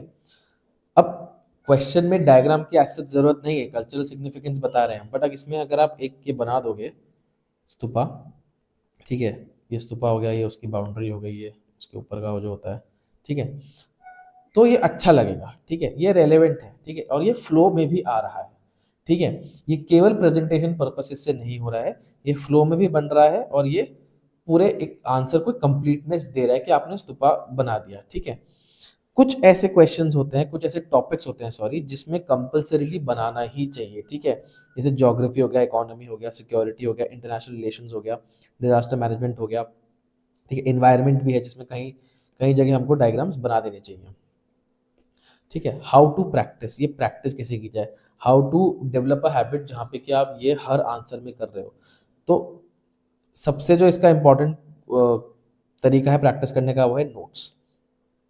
आप नोट्स में बनाओ ये चीज़ें, नोट्स में डायग्राम्स बनाओ, ठीक, भले ही रेलेवेंट हो थोड़े से, बट स्टिल बनाओ, ठीक है। वो आप डायरेक्टली, ज़्यादातर जगह तो डायरेक्टली यूज़ में आ जाते हैं, ठीक है। बाकी नोट्स में बना बना के आपकी इतनी प्रैक्टिस हो जाती है कि दिमाग वहाँ पे अपने आप अच्छे डायग्राम्स बना लेता है। उसके अलावा आंसर राइटिंग में प्रैक्टिस करनी पड़ेगी इस चीज़ की, ठीक है। तो जैसे इसकी एक प्रैक्टिस होती है, एक एक्सरसाइज में देता हूँ, अभी करने की जरूरत नहीं है, मैं आगे दूंगा, कि जितने भी आंसर्स लिख रहे हो, ठीक है, ऐसा यूपीएससी में करने की जरूरत नहीं है, बट जितने भी आंसर्स लिख रहे हो उन सभी के अंदर डायग्राम बनाओ, डायग्राम इन एवरी आंसर, ठीक है। ये प्रैक्टिस के पर्पस से करनी चाहिए, भले ही थोड़ा इरेलीवेंट हो, होने दो। इससे क्या होता है, दिमाग खुलता है, ठीक है, आपके दिमाग को डायग्राम बनाने की आदत पड़ती है, ठीक है। यूपीएससी में ऐसा करने की जरूरत नहीं है, बट फॉर प्रैक्टिस पर्पसेस ऐसा करना चाहिए। इसके बाद हम बात कर लेते हैं एक बार फ्लो चार्ट की, ठीक है। फ्लो चार्ट्स एक्चुअली बहुत इंपॉर्टेंट है, ठीक है। और वो जो था ना कि पेरिफेरल डायमेंशन कैसे बनाने हैं, ठीक है, फ्लो चार्ट उसमें बहुत ज़्यादा काम आते हैं, ठीक है। एक तो इससे क्या है कि आपका दिखता है कि आप में अंडरस्टैंडिंग है, ठीक है। दूसरा, ये वही जो पेरिफेरल डायमेंशन वगैरह जो मैं बता रहा हूँ, ये आपके आंसर को एक कंप्लीटनेस देती है, ठीक है, फ्लो चार्ट्स बनाना, ठीक है। तो जैसे कुछ एग्जांपल्स हैं, एक तो जैसे विशेष साइकिल वाला है पावर्टी का, अगर ये किसी को नहीं पता है तो एक बार प्लीज गूगल करना, ये बहुत इंपॉर्टेंट है, बहुत काम भी आता है, बहुत जगह काम आता है। उसके अलावा एक जैसे मैंने 2023 में जो बनाया था वो मैं बना के दिखा देता हूँ। इंफ्रास्ट्रक्चर हो गया जैसे, ठीक है। अब इंफ्रास्ट्रक्चर का इफेक्ट्स पूछे गए, ठीक है, कि भाई इंफ्रास्ट्रक्चर का इकोनॉमिक ग्रोथ पे क्या इफेक्ट है, इंफ्रास्ट्रक्चर से इकोनॉमिक ग्रोथ कैसे आती है। तो आप क्या कर सकते हो, आपने लिखा इंफ्रा, ठीक है, कि इंफ्रा बढ़ेगा। हाँ, एक तो ये भी क्वेश्चन होता है कि क्या ऐसे एरोज यूज कर सकते हैं। देखो ऐसे एरो ना अगर ढंग से बनाओगे ना, ऐसे यूं ढंग से कलर करके बनाना, अच्छे से दिखने में अच्छे होने चाहिए, तो आप यूज कर सकते हो, ठीक है। तो दो तरह के इंफ्रास्ट्रक्चर होता है, तो फिजिकल होता है और एक सोशल होता है, ठीक है। इसमें क्या होगा, अगर फिजिकल इंफ्रास्ट्रक्चर पे अगर बढ़ाओगे तो इन्वेस्टमेंट ज़्यादा आएगा, ठीक है, लॉजिस्टिक्स इंप्रूव होंगे। सोशल अगर आप करते हो, सोशल इंफ्रास्ट्रक्चर में करते हो, तो क्या होगा, सोशल सेक्टर इंप्रूव होगा, ठीक है। फिजिकल इंफ्रास्ट्रक्चर क्या होता है, बेसिकली आपकी रोड्स, बिल्डिंग्स, ठीक है। सोशल इंफ्रास्ट्रक्चर क्या होता है, आपके हॉस्पिटल्स, स्कूल्स, इस तरह की चीज़ें। हाँ, आंसर में यूपीएससी में मेन एग्जाम में ये पूरा लिखना है, इन्वेस्टमेंट ऐसे मत छोड़ देना जैसे मैंने छोड़ा है, ठीक है। मैं तो जगह की वजह से कर रहा हूँ, पर आप पूरा लिखना। ये होगा तब क्या होगा, आपका कैपिटल बनेगा, ठीक है, वेल्थ जनरेट होगी इकोनॉमी के अंदर। सोशल सेक्टर अगर अच्छा हो रहा होगा तो क्या होगा, आपका ह्यूमन कैपिटल बनेगा, ठीक है। बेसिक सी बात है, बहुत सिंपल सी बात है, this no rocket science in this. अगर कैपिटल बन रहा है और ह्यूमन कैपिटल बन रहा है तो क्या होगा, इकोनॉमिक ग्रोथ होगी। अगर आप इस तरह का डायग्राम बना के आते हो तो उससे एग्जामिनर को ऊपर से ही दिख जाएगा कि हाँ इसको अंडरस्टैंडिंग है और एक अच्छा आंसर ही लिखने वाला है ये। कीवर्ड्स, देखो कीवर्ड्स, अगेन अब वही वाली बात है कि कीवर्ड्स जो हैं इसके पीछे मैं भी बहुत टाइम था जब मैं कीवर्ड्स कलेक्ट करा करता था। कीवर्ड्स कलेक्ट करने की जरूरत नहीं है, ये जो पीओपी जो हमारा जो था ना, उसमें ये बिल्कुल यहाँ की कीवर्ड्स बिल्कुल वैल्यूएशन में भी लास्ट है, it is not at all fundamental except ethics. Ethics में फंडामेंटल क्या, बट एथिक्स में आंसर्स में बहुत इंपॉर्टेंट हो जाता है लिखना। इनकी यूटिलिटी क्या है, एक तो ईज ऑफ रीडिंग बढ़ती है, अगर आपने कोई अच्छा कीवर्ड लिखा हुआ है, उसमें एक पूरे फ्रेज की बात आ रही है, जो एक लंबा सेंटेंस बन सकता था वो कीवर्ड के अंदर ही अगर आ गया तो ईज ऑफ रीडिंग होती है, ईज ऑफ रीडिंग अच्छी इंप्रूव होगी आपकी। अंडरस्टैंडिंग दिखती है कि हाँ देखो कीवर्ड्स अगर ढंग से यूज कर पा रहे हो तो मतलब इसको अंडरस्टैंडिंग है इस टॉपिक की। एक्सपर्टीज दिखती है, ठीक है, कई बार कीवर्ड जो है वो as a way of show off भी आप यूज कर सकते हो कि देखो मेरी इस टॉपिक में एक्सपर्टीज है, ठीक है। एथिक्स में ये बहुत इंपॉर्टेंट हो जाते हैं, क्यों, क्योंकि एथिक्स में क्या है कि हमको नॉर्मली क्वेश्चन आते हैं थ्योरेटिकल, ठीक है, और हमको उनके ऊपर प्रैक्टिकल इम्प्लीकेशन दिखानी होती है। या क्वेश्चन आ जाता है प्रैक्टिकल, उसको हमको थियोरेटिकली दिखाना होता है।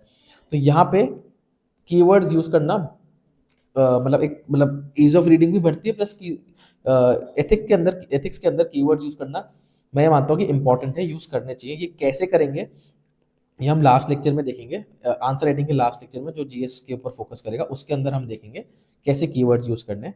बट हाँ, इंपॉर्टेंट बात यह कि इनके पीछे भागना मत, ठीक है। कोई डॉक्यूमेंट्स जो कोचिंग वाले बहुत डॉक्यूमेंट्स निकालते हैं कीवर्ड्स के लिए, वो सब करने की जरूरत नहीं है।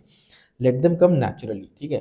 जैसे आप कोई जैसे इकोनॉमिक सर्वे पढ़ रहे हो तो उसमें से आप बहुत सारे कीवर्ड्स मिल जाते हैं, आप कोई अच्छा मटेरियल पढ़ रहे हो उसमें आपको कीवर्ड्स मिल गया, let them come naturally to you, ठीक है। उनके पीछे भागना मत, उसकी जरूरत नहीं है। कुछ एग्जाम्पल्स कीवर्ड्स के, जैसे एथिक्स में डिओन्टोलॉजी हो गया, टेलियोलॉजी हो गया, ठीक है।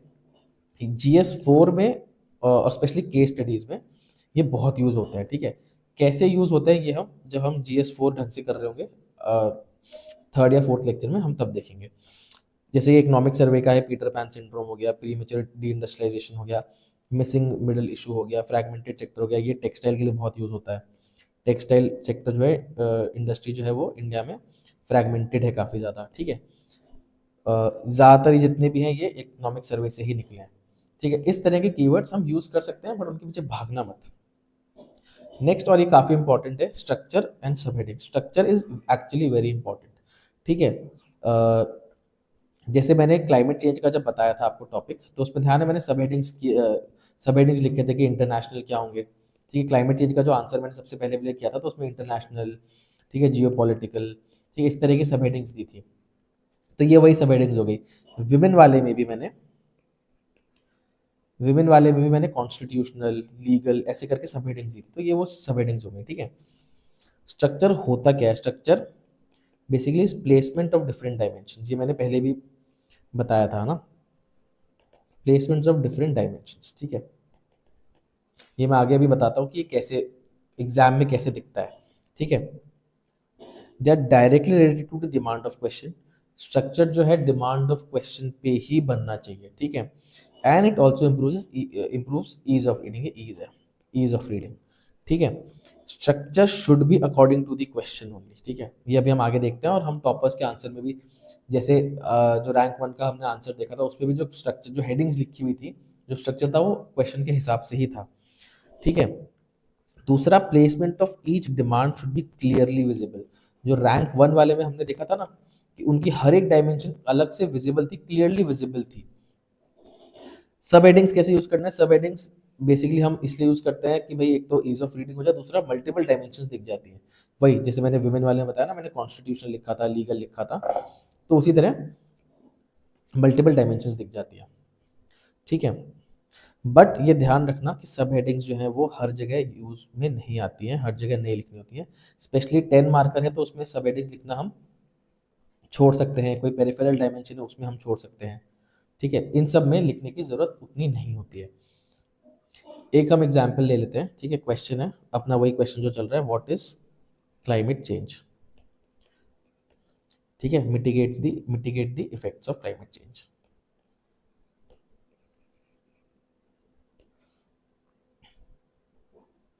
ठीक है। इसमें अगेन वही हमने 2 बना लिए, ठीक है, 2 पेजेस बना लिए मैंने।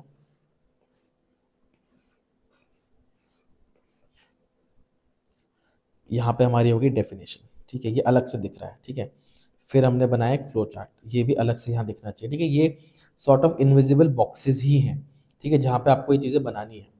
फिर हमने बना दिया इफेक्ट्स, ठीक है, कि भाई क्योंकि मिटिगेट द इफेक्ट्स तो हमने देखा था, ये पेरिफेरल डायमेंशन हो गई, ठीक है, ये पेरिफेरल डायमेंशन है तो ये बना दिया। उसके बाद यहाँ से हमने शुरू करा मिटिगेशन, जो मेन डिमांड है, ठीक है, हाउ टू मिटिगेट, ये यहाँ तक चला, ठीक है। उसके बाद यहाँ पे आ गया कंक्लूजन। अब इसमें इंपॉर्टेंट क्या है कि एक तो इस वाले पैराग्राफ और इस वाले पैराग्राफ के बीच में गैप हो। जैसे रैंक 1 के आंसर में हमने देखा भी था कि हर चीज अपने अलग से दिख रही थी, ठीक है। इससे पहले एक हेडिंग दे रखी हो ढंग की, इससे पहले एक हेडिंग दे रखी हो। हेडिंग कैसी होनी चाहिए आपकी? एक तो क्वेश्चन की लैंग्वेज पे ही होनी चाहिए, दूसरा वन लाइनर होनी चाहिए जितना हो सके, ठीक है। कभी भी बड़ी लंबी हेडिंग लिखने की जरूरत नहीं है। यहाँ पे आप क्या हेडिंग दोगे, ठीक है।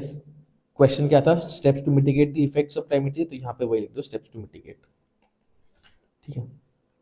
इतना लिख के आप छोड़ दो, इसको बॉक्स अप कर दो सिंगल लाइन में, ठीक है। मैक्सिमम 4 से 5 वर्ड्स की एक हेडिंग हो और क्लियरली दिख रहा हो, तो आपके आंसर में ये सारी चीज़ें ऊपर से दूर से क्लियरली दिखनी चाहिए। स्ट्रक्चर जो है वो क्वेश्चन के हर पार्ट का उसको दिखना चाहिए कि देखो ये अगर फर्स्ट पार्ट है और ये सेकंड पार्ट है, फर्स्ट पार्ट का आंसर यहाँ पे है, यहाँ पे हमारी पेरिफेरल डायमेंशन है, और सेकंड पार्ट का आंसर यहाँ पे है। उसको ये चीज़ क्लियरली दिखनी चाहिए एग्जामिनर को, ठीक है। तो इस तरह से स्ट्रक्चर बनाया जाता है। अब आ गया इंट्रोडक्शन, बॉडी एंड कंक्लूजन, ठीक है। तो बॉडी तो हमने देख ही लिया भाई कि डिमांड के अकॉर्डिंग है, इसमें तो करना ही यही है कि एड्रेस करना और फुलफिल करना है डिमांड को, ठीक है। इंट्रोडक्शन एंड कंक्लूजन हम देख लेते हैं, ठीक है। पहले देखते हैं इंट्रोडक्शन, इसका ऑब्जेक्टिव क्या है। इसका ऑब्जेक्टिव ये है कि एग्जामिनर को इंट्रोडक्शन पढ़ के समझ में आ जाए कि मेरे को आंसर आता है, बच्चे को आंसर आता है। It gives A feel good factor, ठीक है। इंट्रोडक्शन चाहे कुछ भी हो जाए, ब्रीफ ही रखना है, क्रिस्प रखना है, ठीक है। 3-4 लाइन्स मैक्सिमम, उससे ज़्यादा लंबा इंट्रोडक्शन मत करना, क्योंकि आपको समझना पड़ेगा कि इंट्रोडक्शन के अलग से आपको कोई मार्क्स नहीं मिलने वाले हैं। बहुत अच्छा इंट्रोडक्शन लिख दोगे तो 1 मार्क एक्स्ट्रा दे देगा, ऐसा नहीं होगा। इंट्रोडक्शन केवल इसीलिए है कि बॉडी के लिए फ्लो बना रहे, बॉडी स्टार्ट हो उससे पहले फ्लो अच्छा हो जाए, ठीक है। बेस्ट अप्रोच क्या रहती है, डेफिनेशन, कंटेक्स्ट या डेटा। डेफिनेशन सबसे सही अप्रोच है, स्पेशली अगर टेक्निकल वर्ड्स हैं, तो अगर कोई टेक्निकल वर्ड है तो उसका बेस्ट है कि आप उसको डिफाइन ही कर दो। फॉर एग्जाम्पल मान लो कि अगर क्वेश्चन होता कि climate change is the biggest threat to humanity, ठीक है, give steps to mitigate it, मान लो ऐसा ही क्वेश्चन होता। तो इसमें इंट्रोडक्शन में बेस्ट रहता कि आप क्लाइमेट चेंज को डिफाइन कर दो, ठीक है। क्यों, क्योंकि क्लाइमेट चेंज को बिगेस्ट थ्रेट बता रहा है, तो हम बॉडी में ये प्रूव करें कि कैसे वो बिगेस्ट थ्रेट है, उससे पहले जरूरी है कि डिफाइन करके बता तो दे कि भाई क्लाइमेट चेंज एग्जैक्टली है क्या। अब एक चीज और है कि अलग अलग टॉपिक्स में ना थोड़ा अलग अलग फंडे होते हैं इंट्रोडक्शन के, ठीक है। जैसे हिस्ट्री हो गया, हिस्ट्री में डेफिनेशन वाला बेस्ट रहता है एस्पेक्ट। इसमें डेफिनेशन थोड़ा अलग है, डेफिनेशन से इसका मतलब है कि आप बेसिक फैक्ट्स बता रहे हो, कि आप बेसिक जो है फैक्ट्स बता रहे हो, ठीक है। एक चीज और है, हिस्ट्री वाले चाहे मॉडर्न हिस्ट्री हो चाहे आर्ट एंड कल्चर हो, उसके इंट्रोडक्शन में try and right the year या एटलीस्ट टाइमलाइन लिख दो, ठीक है। ठीक है, तो फॉर एग्जाम्पल अगर मैंने ये पूछा है कि भाई चोला आर्किटेक्चर के बारे में कुछ पूछा है, तो इसमें आप बता दो कि भाई Chola architecture was under the Chola kingdom, it is also known as Dravidian temple architecture, it was prominent from 6 to 9th century BC, ठीक है। इसमें फैक्चुअल इन्फॉर्मेशन हो सकता है थोड़ी मेरी ऊपर नीचे हो, कि अब याद नहीं है इतनी चीज़ें, बट बेसिक फंडा यही है, ठीक है। सोसाइटी में अगर सिलेबस का टर्म है, मान लो कि ग्लोबलाइजेशन है या अर्बनाइजेशन है, तो बेस्ट है कि उसको आप डिफाइन ही कर दो। कुछ जगह कंटेक्स्ट भी देना पड़ जाता है, जैसे मान लो कि अगर अर्बनाइजेशन है, तो आप उसमें डेटा लिख सकते हो, ठीक है, कि भाई 34% according to census, 34% of population lives in urban area, इस तरह से। कभी कभार टेक्निकल वर्ड आते हैं, जैसे वर्क फ्रॉम होम पे हमने डिस्कस किया था, तो इसमें बेस्ट है कि आप इसे डिफाइन कर दो। अगर क्वेश्चन कंटेक्चुअल है, ठीक है, तब आप बता सकते हो कि भाई कंटेक्स्ट दे सकते हो कि कोविड के बाद से, कोविड की वजह से work from has become a trend, has become a routine. Geography में अगर टेक्निकल है तो वो डेफिनेशन ही उसमें बेस्ट रहता है, आप डिफाइन करो वही बेस्ट है, ठीक है। ये जो चीज़ें हैं ये एग्जैक्टली जब हम आंसर राइटिंग स्टार्ट करेंगे, जब मैं आपको आंसर्स दूंगा, उसमें बेटर समझ में आएगी, ठीक है। उसमें हम डिस्कस करेंगे, मेंटरशिप में हम डिस्कस करेंगे, तो उसमें बेटर समझ में आएगी। अभी एक ये ओवरव्यू ही है, और ये बहुत ज़्यादा हार्ड एंड फास्ट रूल नहीं है, एक्सेप्ट ये कि भाई हिस्ट्री वाले में टाइम लाइन लिख ही देना, ठीक है। और टेक्निकल अगर कोई चीज़ हो तो उसको डिफाइन कर ही देना, ठीक है, अदरवाइज बहुत हार्ड एंड फास्ट नहीं है। पॉलिटी वाले में कुछ ना हो तो अगर एटलीस्ट कॉन्स्टिट्यूशनल आर्टिकल और कोई भी अगर एक्ट या अगर कोई भी लॉ है, ठीक है, जो एप्लीकेबल है, तो वो लिख देना, ठीक है। इकोनॉमी और इन्वायरमेंट में नॉर्मली कंटेक्स्ट बेस्ड ही बेटर रहते हैं, कंटेक्स्ट बेस्ड या डेटा बेस्ड, ठीक है। अनएम्प्लॉयमेंट है तो उसका डेटा लिख दो, ठीक है। इन्वायरमेंट में अगर कोई क्लाइमेट चेंज से रिलेटेड है तो आप उसका कंटेक्स्ट लिख दो कि भाई, या डेटा लिख दो आईपीसीसी ने ये बोला, ऐसा कुछ। साइंस एंड टेक में नॉर्मली अगर टेक्निकल टर्म है तो डेफिनेशन ही बेटर रहती है। फॉर एग्जाम्पल अभी 1-2 बार क्वेश्चन आ चुका है नैनो टेक्नोलॉजी पे, ठीक है, कि नैनो टेक्नोलॉजी की application on X Y Z. तो बेटर है कि इसके इंट्रोडक्शन में आप इसको डिफाइन कर दो कि भाई ये नैनो टेक्नोलॉजी होती क्या है। ठीक है, आईआर में नॉर्मली कंटेक्स्ट बेस ही होते हैं। डिजास्टर मैनेजमेंट में नॉर्मली अगर टेक्निकल टर्म है जैसे डीआरआर आया था, ठीक है, डिजास्टर रिस्क रिडक्शन, तो इसको डिफाइन करना ही बेटर है। ठीक है, अदरवाइज इसमें कंटेक्स्ट भी चल जाता है। सिक्योरिटी में नॉर्मली कंटेक्स्ट बेस्ड ही रहना चाहिए। ठीक है, इसमें आप डेटा बहुत यूज कर सकते हो। ठीक है, उसके अलावा एथिक्स, एथिक्स में थोड़ा सा डिफरेंट है। अगर टेक्निकल टर्म है तो इसको डिफाइन करना ही बेस्ट है। ठीक है, but courts and case studies इसमें थोड़ा सा डिफरेंट हो जाता है। ये चीज़ हम जब हम डिटेल में ये पढ़ेंगे लास्ट लेक्चर में आंसर राइटिंग है, तब हम डिटेल में ये चीज़ करेंगे। बॉडी में क्या है, ठीक है भाई, based on structure which is based on demand. ठीक है, स्ट्रक्चर क्या है हमने डिटेल में पढ़ा है, और स्ट्रक्चर डिमांड पे बेस्ड होता है, क्वेश्चन पे बेस्ड होता है, ये भी हमने पढ़ लिया है। ठीक है, शुड हैव मेन, ये मेन है, main and peripheral dimension clearly visible, ये हमने स्ट्रक्चर में भी ये बात की थी। ठीक है, और शॉर्ट पॉइंट्स लिखने हैं। ठीक है, पॉइंट्स जो है वो 1 से 2 लाइन्स के ही होने चाहिए, ज़्यादा लंबे ज़्यादा बल्कि पॉइंट्स नहीं ही होने चाहिए। कंक्लूजन, कंक्लूजन थोड़ा ट्रिकी है। ठीक है, कंक्लूजन एक बार में समझ में आ जाए तो ट्रिकी नहीं है, बट बहुत लोग कंक्लूजन में गलती करते हैं। ठीक है, कंक्लूजन का बेसिक फंडा क्या है, एक तो वो शॉर्ट होना चाहिए, इंट्रोडक्शन की तरह वही 3 से 4 लाइन्स। दूसरा फ्यूचरिस्टिक होना चाहिए, कुछ आगे की बात कर रहा हूँ, और पॉजिटिव ही होना चाहिए। नेगेटिव टोन पे कई बार हम लोग लिख देते हैं अननोइंगली, हमको ध्यान नहीं रहता। नेगेटिव टोन पे कभी कंक्लूजन मत छोड़ो, हमेशा पॉजिटिव कंक्लूजन ही लिखो। बेस्ट अप्रोच रहती है कि आप कोई ना कोई सोल्यूशन ओरिएंटेड कंक्लूजन ही लिखो। अगर मान लो कि वे फॉरवर्ड ऑलरेडी डिस्कस हो चुका है बॉडी में, ठीक, क्वेश्चन ये था कि what are the steps to mitigate, तो वे फॉरवर्ड डिस्कस हो चुका है, उस केस में आप गवर्नमेंट स्टेप्स लिख सकते हो। ठीक है, कि क्या स्टेप, गवर्नमेंट स्टेप्स या इंटरनेशनल स्टेप्स आप लिख सकते हो। ठीक है, सो फॉर एग्जाम्पल मान लो कि क्वेश्चन है प्रॉब्लम्स के ऊपर। ठीक है, कोई तो आपने प्रॉब्लम डिस्कस किया। ठीक है, वही what is climate change, effects of climate change. ठीक है, तो इसमें इट मेक सेंस कि आप कंक्लूजन में एक वे फॉरवर्ड ही लिख दो, भले ही वो छोटा सा हो। ठीक है, भले ही वो 2-3 पॉइंट्स में भी लिख सकते हो। ठीक है, बट वो वे फॉरवर्ड ही हो, सोल्यूशन ओरिएंटेड ही हो। ठीक है, मान लो कि अगर क्वेश्चन में ही था स्टेप्स टू बी टेकन,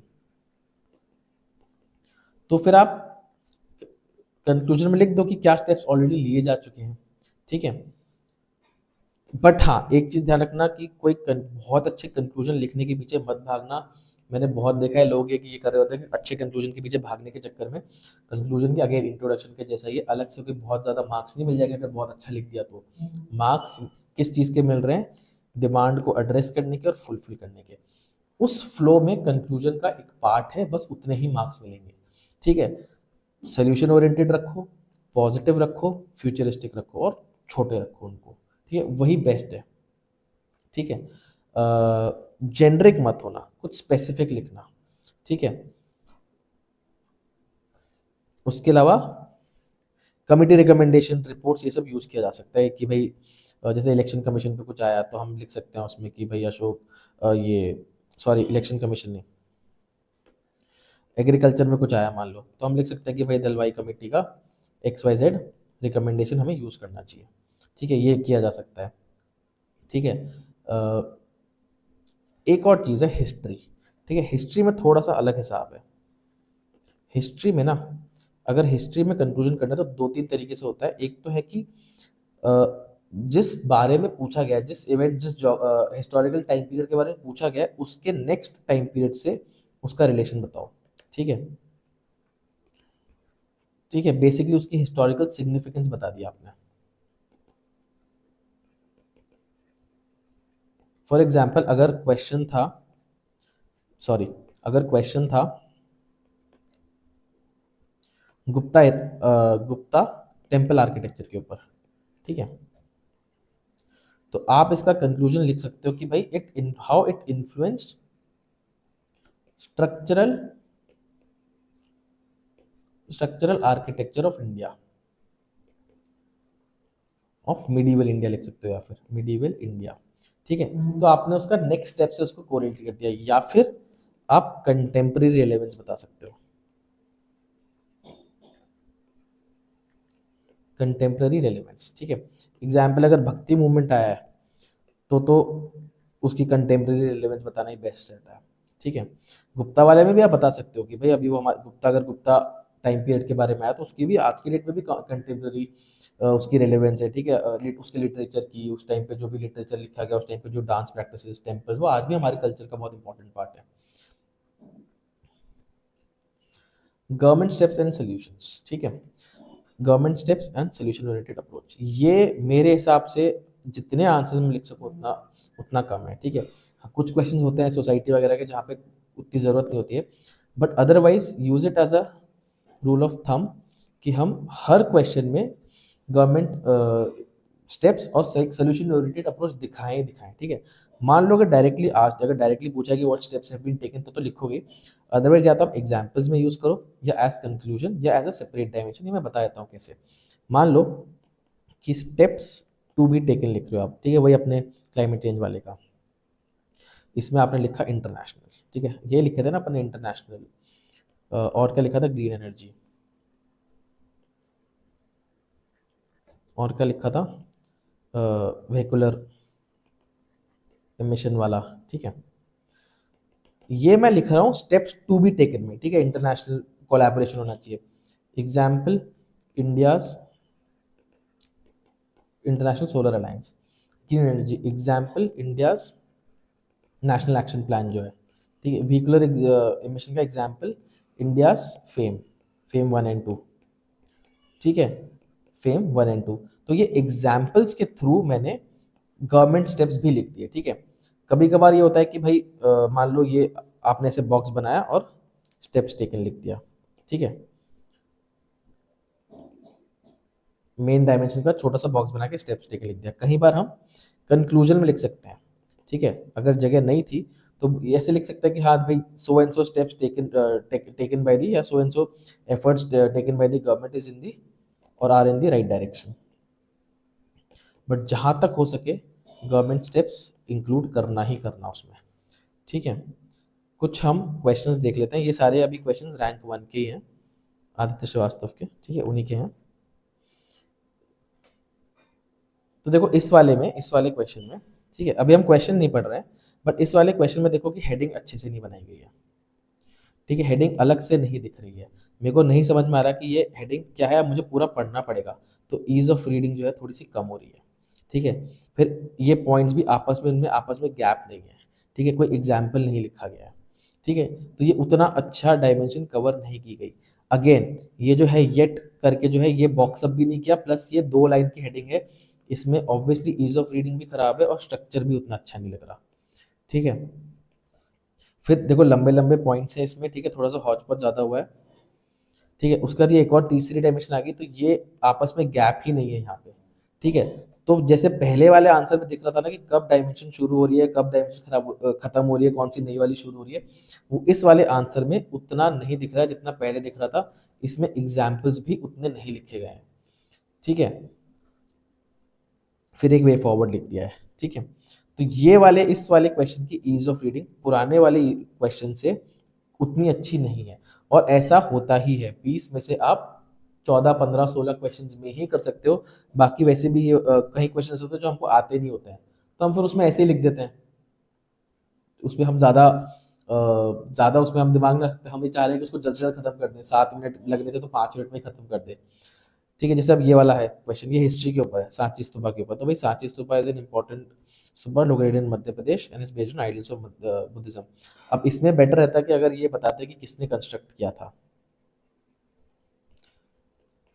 ये इसलिए भी नहीं लिखा होगा कि सांची स्तूपा का कंस्ट्रक्शन किसने किया, किसने नहीं किया। जैसे सतावनास और मौर्यंस और इनका इसमें बहुत रोल था। ठीक है, ये याद रखना मुश्किल है। मेरे को भी ये चीज़ याद नहीं रहती है। ठीक है, ये इनकी टाइमलाइन है, ये लिखना बेस्ट रहता है इसमें।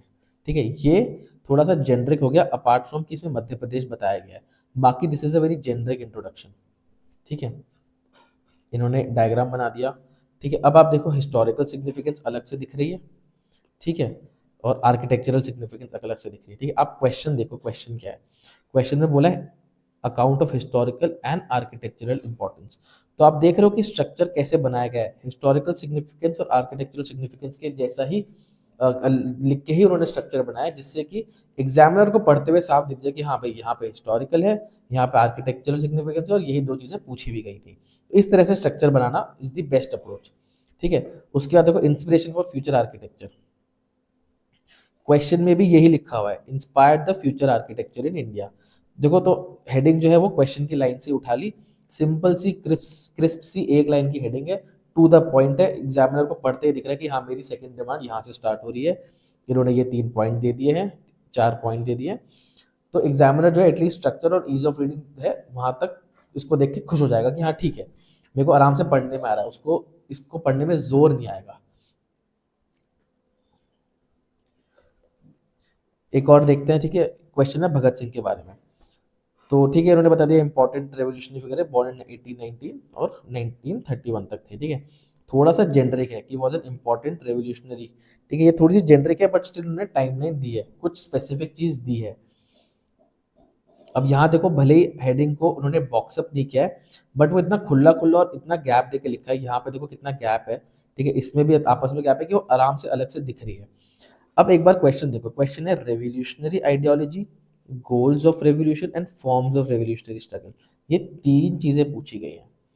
ठीक है, सॉरी ये तीन यहाँ पे देखो, तो ये तीनों चीजें अलग से लिखी एड्रेस की गई हैं, यही तीनों चीजें अलग से एड्रेस की गई हैं। एग्जामिनर को पढ़ते हुए साफ दिख रहा है कि हाँ भाई यहाँ पे रेवोल्यूशनरी आइडियोलॉजी यूज की है, ये 2 पॉइंट्स हैं, यहाँ पे गोल्स ऑफ रेवोल्यूशन के 3 पॉइंट्स हैं, और यहाँ पे फॉर्म्स ऑफ स्ट्रगल के 3 पॉइंट्स हैं। ठीक है, उसके बाद उन्होंने अब यहाँ पे इसको भी अच्छे से हेडिंग बनाया जा सकता था। ठीक है, बट क्योंकि फ्लो में आ रहा था तो उन्होंने नहीं भी बनाया, तो यहाँ चलता है। ठीक है, क्योंकि ये वैसे भी पेरिफेरल डायमेंशन बन गई। ये कुछ मेरे आंसर्स हैं, ठीक है, GS3 के। तो जैसे क्वेश्चन है व्हाट इज प्रिसीजन एग्रीकल्चर। ठीक है, become a panacea for multi prong challenges plaguing the agriculture. इसमें ये पूछा है कि भाई प्रिसीजन एग्रीकल्चर से एग्रीकल्चर के जो मल्टी प्रोंग चैलेंजेस हैं वो कैसे सॉल्व होंगे, कैसे वो उनके लिए बहुत अच्छा साबित होगा। तो मैंने पहले तो डिफाइन कर दिया। ठीक है, उसके बाद आप देख रहे हो मैंने एक पेरिफेरल डायमेंशन बता दी, मल्टीपल मल्टी प्रोंग चैलेंजेस पूछे नहीं गए हैं, बट स्टिल मैंने डायग्राम में बता दिए। क्यों? क्योंकि ये फ्लो के लिए अच्छे हैं, कि अगर आप मुझसे प्रिसीजन एग्रीकल्चर का रोल पूछ रहे हो तो एटलीस्ट मैं ये तो बताऊं कि मल्टी प्रोंग चैलेंजेस है क्या जिनको ये सॉल्व करने वाला है। ठीक है, यहाँ पे रोल बता दिया, अलग से हेडिंग दिख रही है, पॉइंट्स अलग से दिख रहे हैं, और आप देख रहे हो मेरी हैंडराइटिंग उतनी अच्छी नहीं है। ठीक है, हैंडराइटिंग मेरी नॉर्मल ही है। ठीक है, बट स्टिल पढ़ने में अब सब आ रहा है। ठीक है, इम्पेडिमेंट्स भी बता दिए, हेडिंग छोटी सी है, यहाँ गैप भी है, और पॉइंट्स जो है वो अलग से पॉइंट्स भी दिख रहे हैं। और एक सोल्यूशन ओरिएंटेड मैंने कंक्लूजन बताया, can pickup by government support, land pooling, PLI in farm mechanization, awareness generation. Comma comma करके सोल्यूशन बता दिया कि देखो मेरे को सोल्यूशन भी पता है। उसके बाद क्वेश्चन है इंक्रीजिंग एम्फेसिस ऑन हॉर्टिकल्चर।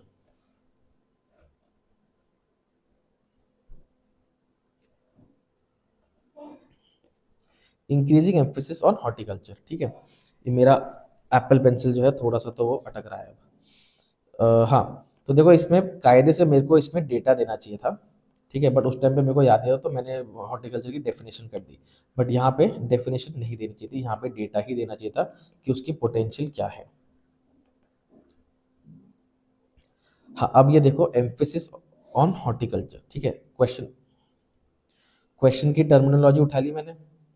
ठीक है, और आप देखो स्टेक होल्डर बेस्ड डायमेंशन है, फार्मर की तरफ से क्या है, इकोनॉमिक ग्रोथ के लिए क्या है, कंज्यूमर्स के लिए क्या है। तो एग्जामिनर को पढ़ने में बहुत इजी है, मल्टी डायमेंशनल आंसर है, हर एक पॉइंट में एग्जाम्पल है, ऑलमोस्ट हर एक पॉइंट में एग्जाम्पल्स हैं। ठीक है, तो एक तरह से जो और डेटा एक तरह से जो है इसकी डिमांड मैंने पूरी फुलफिल की है। ठीक है, गवर्नमेंट मेजर्स भी बता दिए, गवर्नमेंट मेजर्स भी मैंने 5 बता दिए पूरे। ठीक है, और चैलेंजेस क्योंकि पेरिफेरल है। ठीक है, अगर प्रिसीजन फार्मिंग की बात हो रही है तो चैलेंजेस बताने पड़ेंगे। ठीक है, sorry not precision farming, horticulture की बात हो रही है तो चैलेंजेस बताने पड़ेंगे, बट पेरिफेरल डायमेंशन ही है तो छोटे से डायग्राम में करके मैंने बता दी। ठीक है, और एक सोल्यूशन ओरिएंटेड मैंने इसमें कंक्लूजन में दे दिया।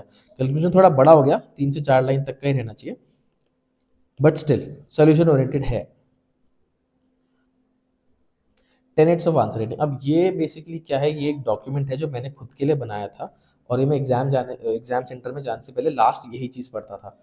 इसमें बेसिकली ये है कि जो भी टेनेट्स हैं, जो भी मैंने सोच रखा है कि एक आंसर में होना चाहिए, वो सब मैं पहले ही पढ़ के आता था, जिससे जिससे दिमाग में फ्रेश रहे। ठीक है, तो ये डॉक्यूमेंट मैं अलग से भी शेयर कर दूंगा। इस डॉक्यूमेंट में वही बातें हैं जो मैंने अभी बताई हैं। ठीक है, ईज ऑफ रीडिंग होनी चाहिए, HW stands for hand writing. ठीक है, तो मेरे को हैंड राइटिंग का इशू आ रहा था। ठीक है, तो मैंने इसमें लिखा था give space between points, don't clutter. ठीक है, demand should be addressed and fulfilled, ये मैंने खुद के लिए भी बना रखा था। ठीक है, खुद लिखा हुआ था कि भाई पेरिफेरल डायमेंशन जो है वो डायग्राम या शॉर्ट सेक्शन में ब्रीफ में बतानी है। मल्टी डायमेंशनल होना चाहिए, इसके लिए मैंने अपने फ्रेमवर्क्स यूज किए थे। सब्सटैंशिएट करना है हर किसी को, हर पॉइंट को सब्सटैंशिएट करना है। ठीक है, एवरी पॉइंट 90% पॉइंट्स को करना है। ठीक है, मैंने ये भी बना रखा था कि मैं एग्जाम्पल ऐसे ईजी ऐसे यूज करूंगा, ये वाले फॉर्मेट में यूज करूंगा। स्ट्रक्चर के लिए मैंने बना रखा था कि भाई क्वेश्चन पे होना चाहिए, every part should be addressed and this should be clearly visible. ठीक है, आप देख रहे हो मैंने यहाँ पे पेज बना रखा है कि मेरा पेज ऐसा दिखना चाहिए। ये इंट्रोडक्शन है, ये हेडिंग है, ये पॉइंट्स हैं, और ये नेक्स्ट डायमेंशन है। फिर सब हेडिंग, इंट्रोडक्शन, वही जो बातें मैंने आपको बताई। ठीक है, exactly relevant to the question, specific to the question होना चाहिए, ज़्यादा बीट अराउंड द बुश नहीं करना है। ठीक है, कंक्लूजन में भी यही है, 3-4 लाइन होनी चाहिए, फ्यूचरिस्टिक होना चाहिए, स्पेसिफिक होना चाहिए, पॉजिटिव होना चाहिए, और एक कोई स्पेसिफिक सोल्यूशन दो। जितना हो सके स्पेसिफिक सोल्यूशन देना चाहिए। अगर नहीं आता है तो जेनरिक सोल्यूशन भी दे सकते हैं, ऐसी बात नहीं है। Always mention government steps somehow, not necessarily in GS4 in Indian society. ठीक है, ये इसीलिए मैंने अपने पैरामीटर्स में भी डाला है। गवर्नमेंट स्टेप्स आप कैसे कैसे करके लिख दो, कैसे भी लिखना है। ठीक है, उसके बाद ये हर एक सब्जेक्ट के हिसाब से अलग अलग मैंने बनाए हुए। इंट्रोडक्शन क्या होने चाहिए, कंक्लूजन्स और बॉडी क्या होनी चाहिए, ये हमने ऊपर भी हमने बात की। ये डॉक्यूमेंट भी मैं अलग से शेयर कर दूंगा, तो उसमें ये सेम ही बातें लिखी हुई है। ठीक है,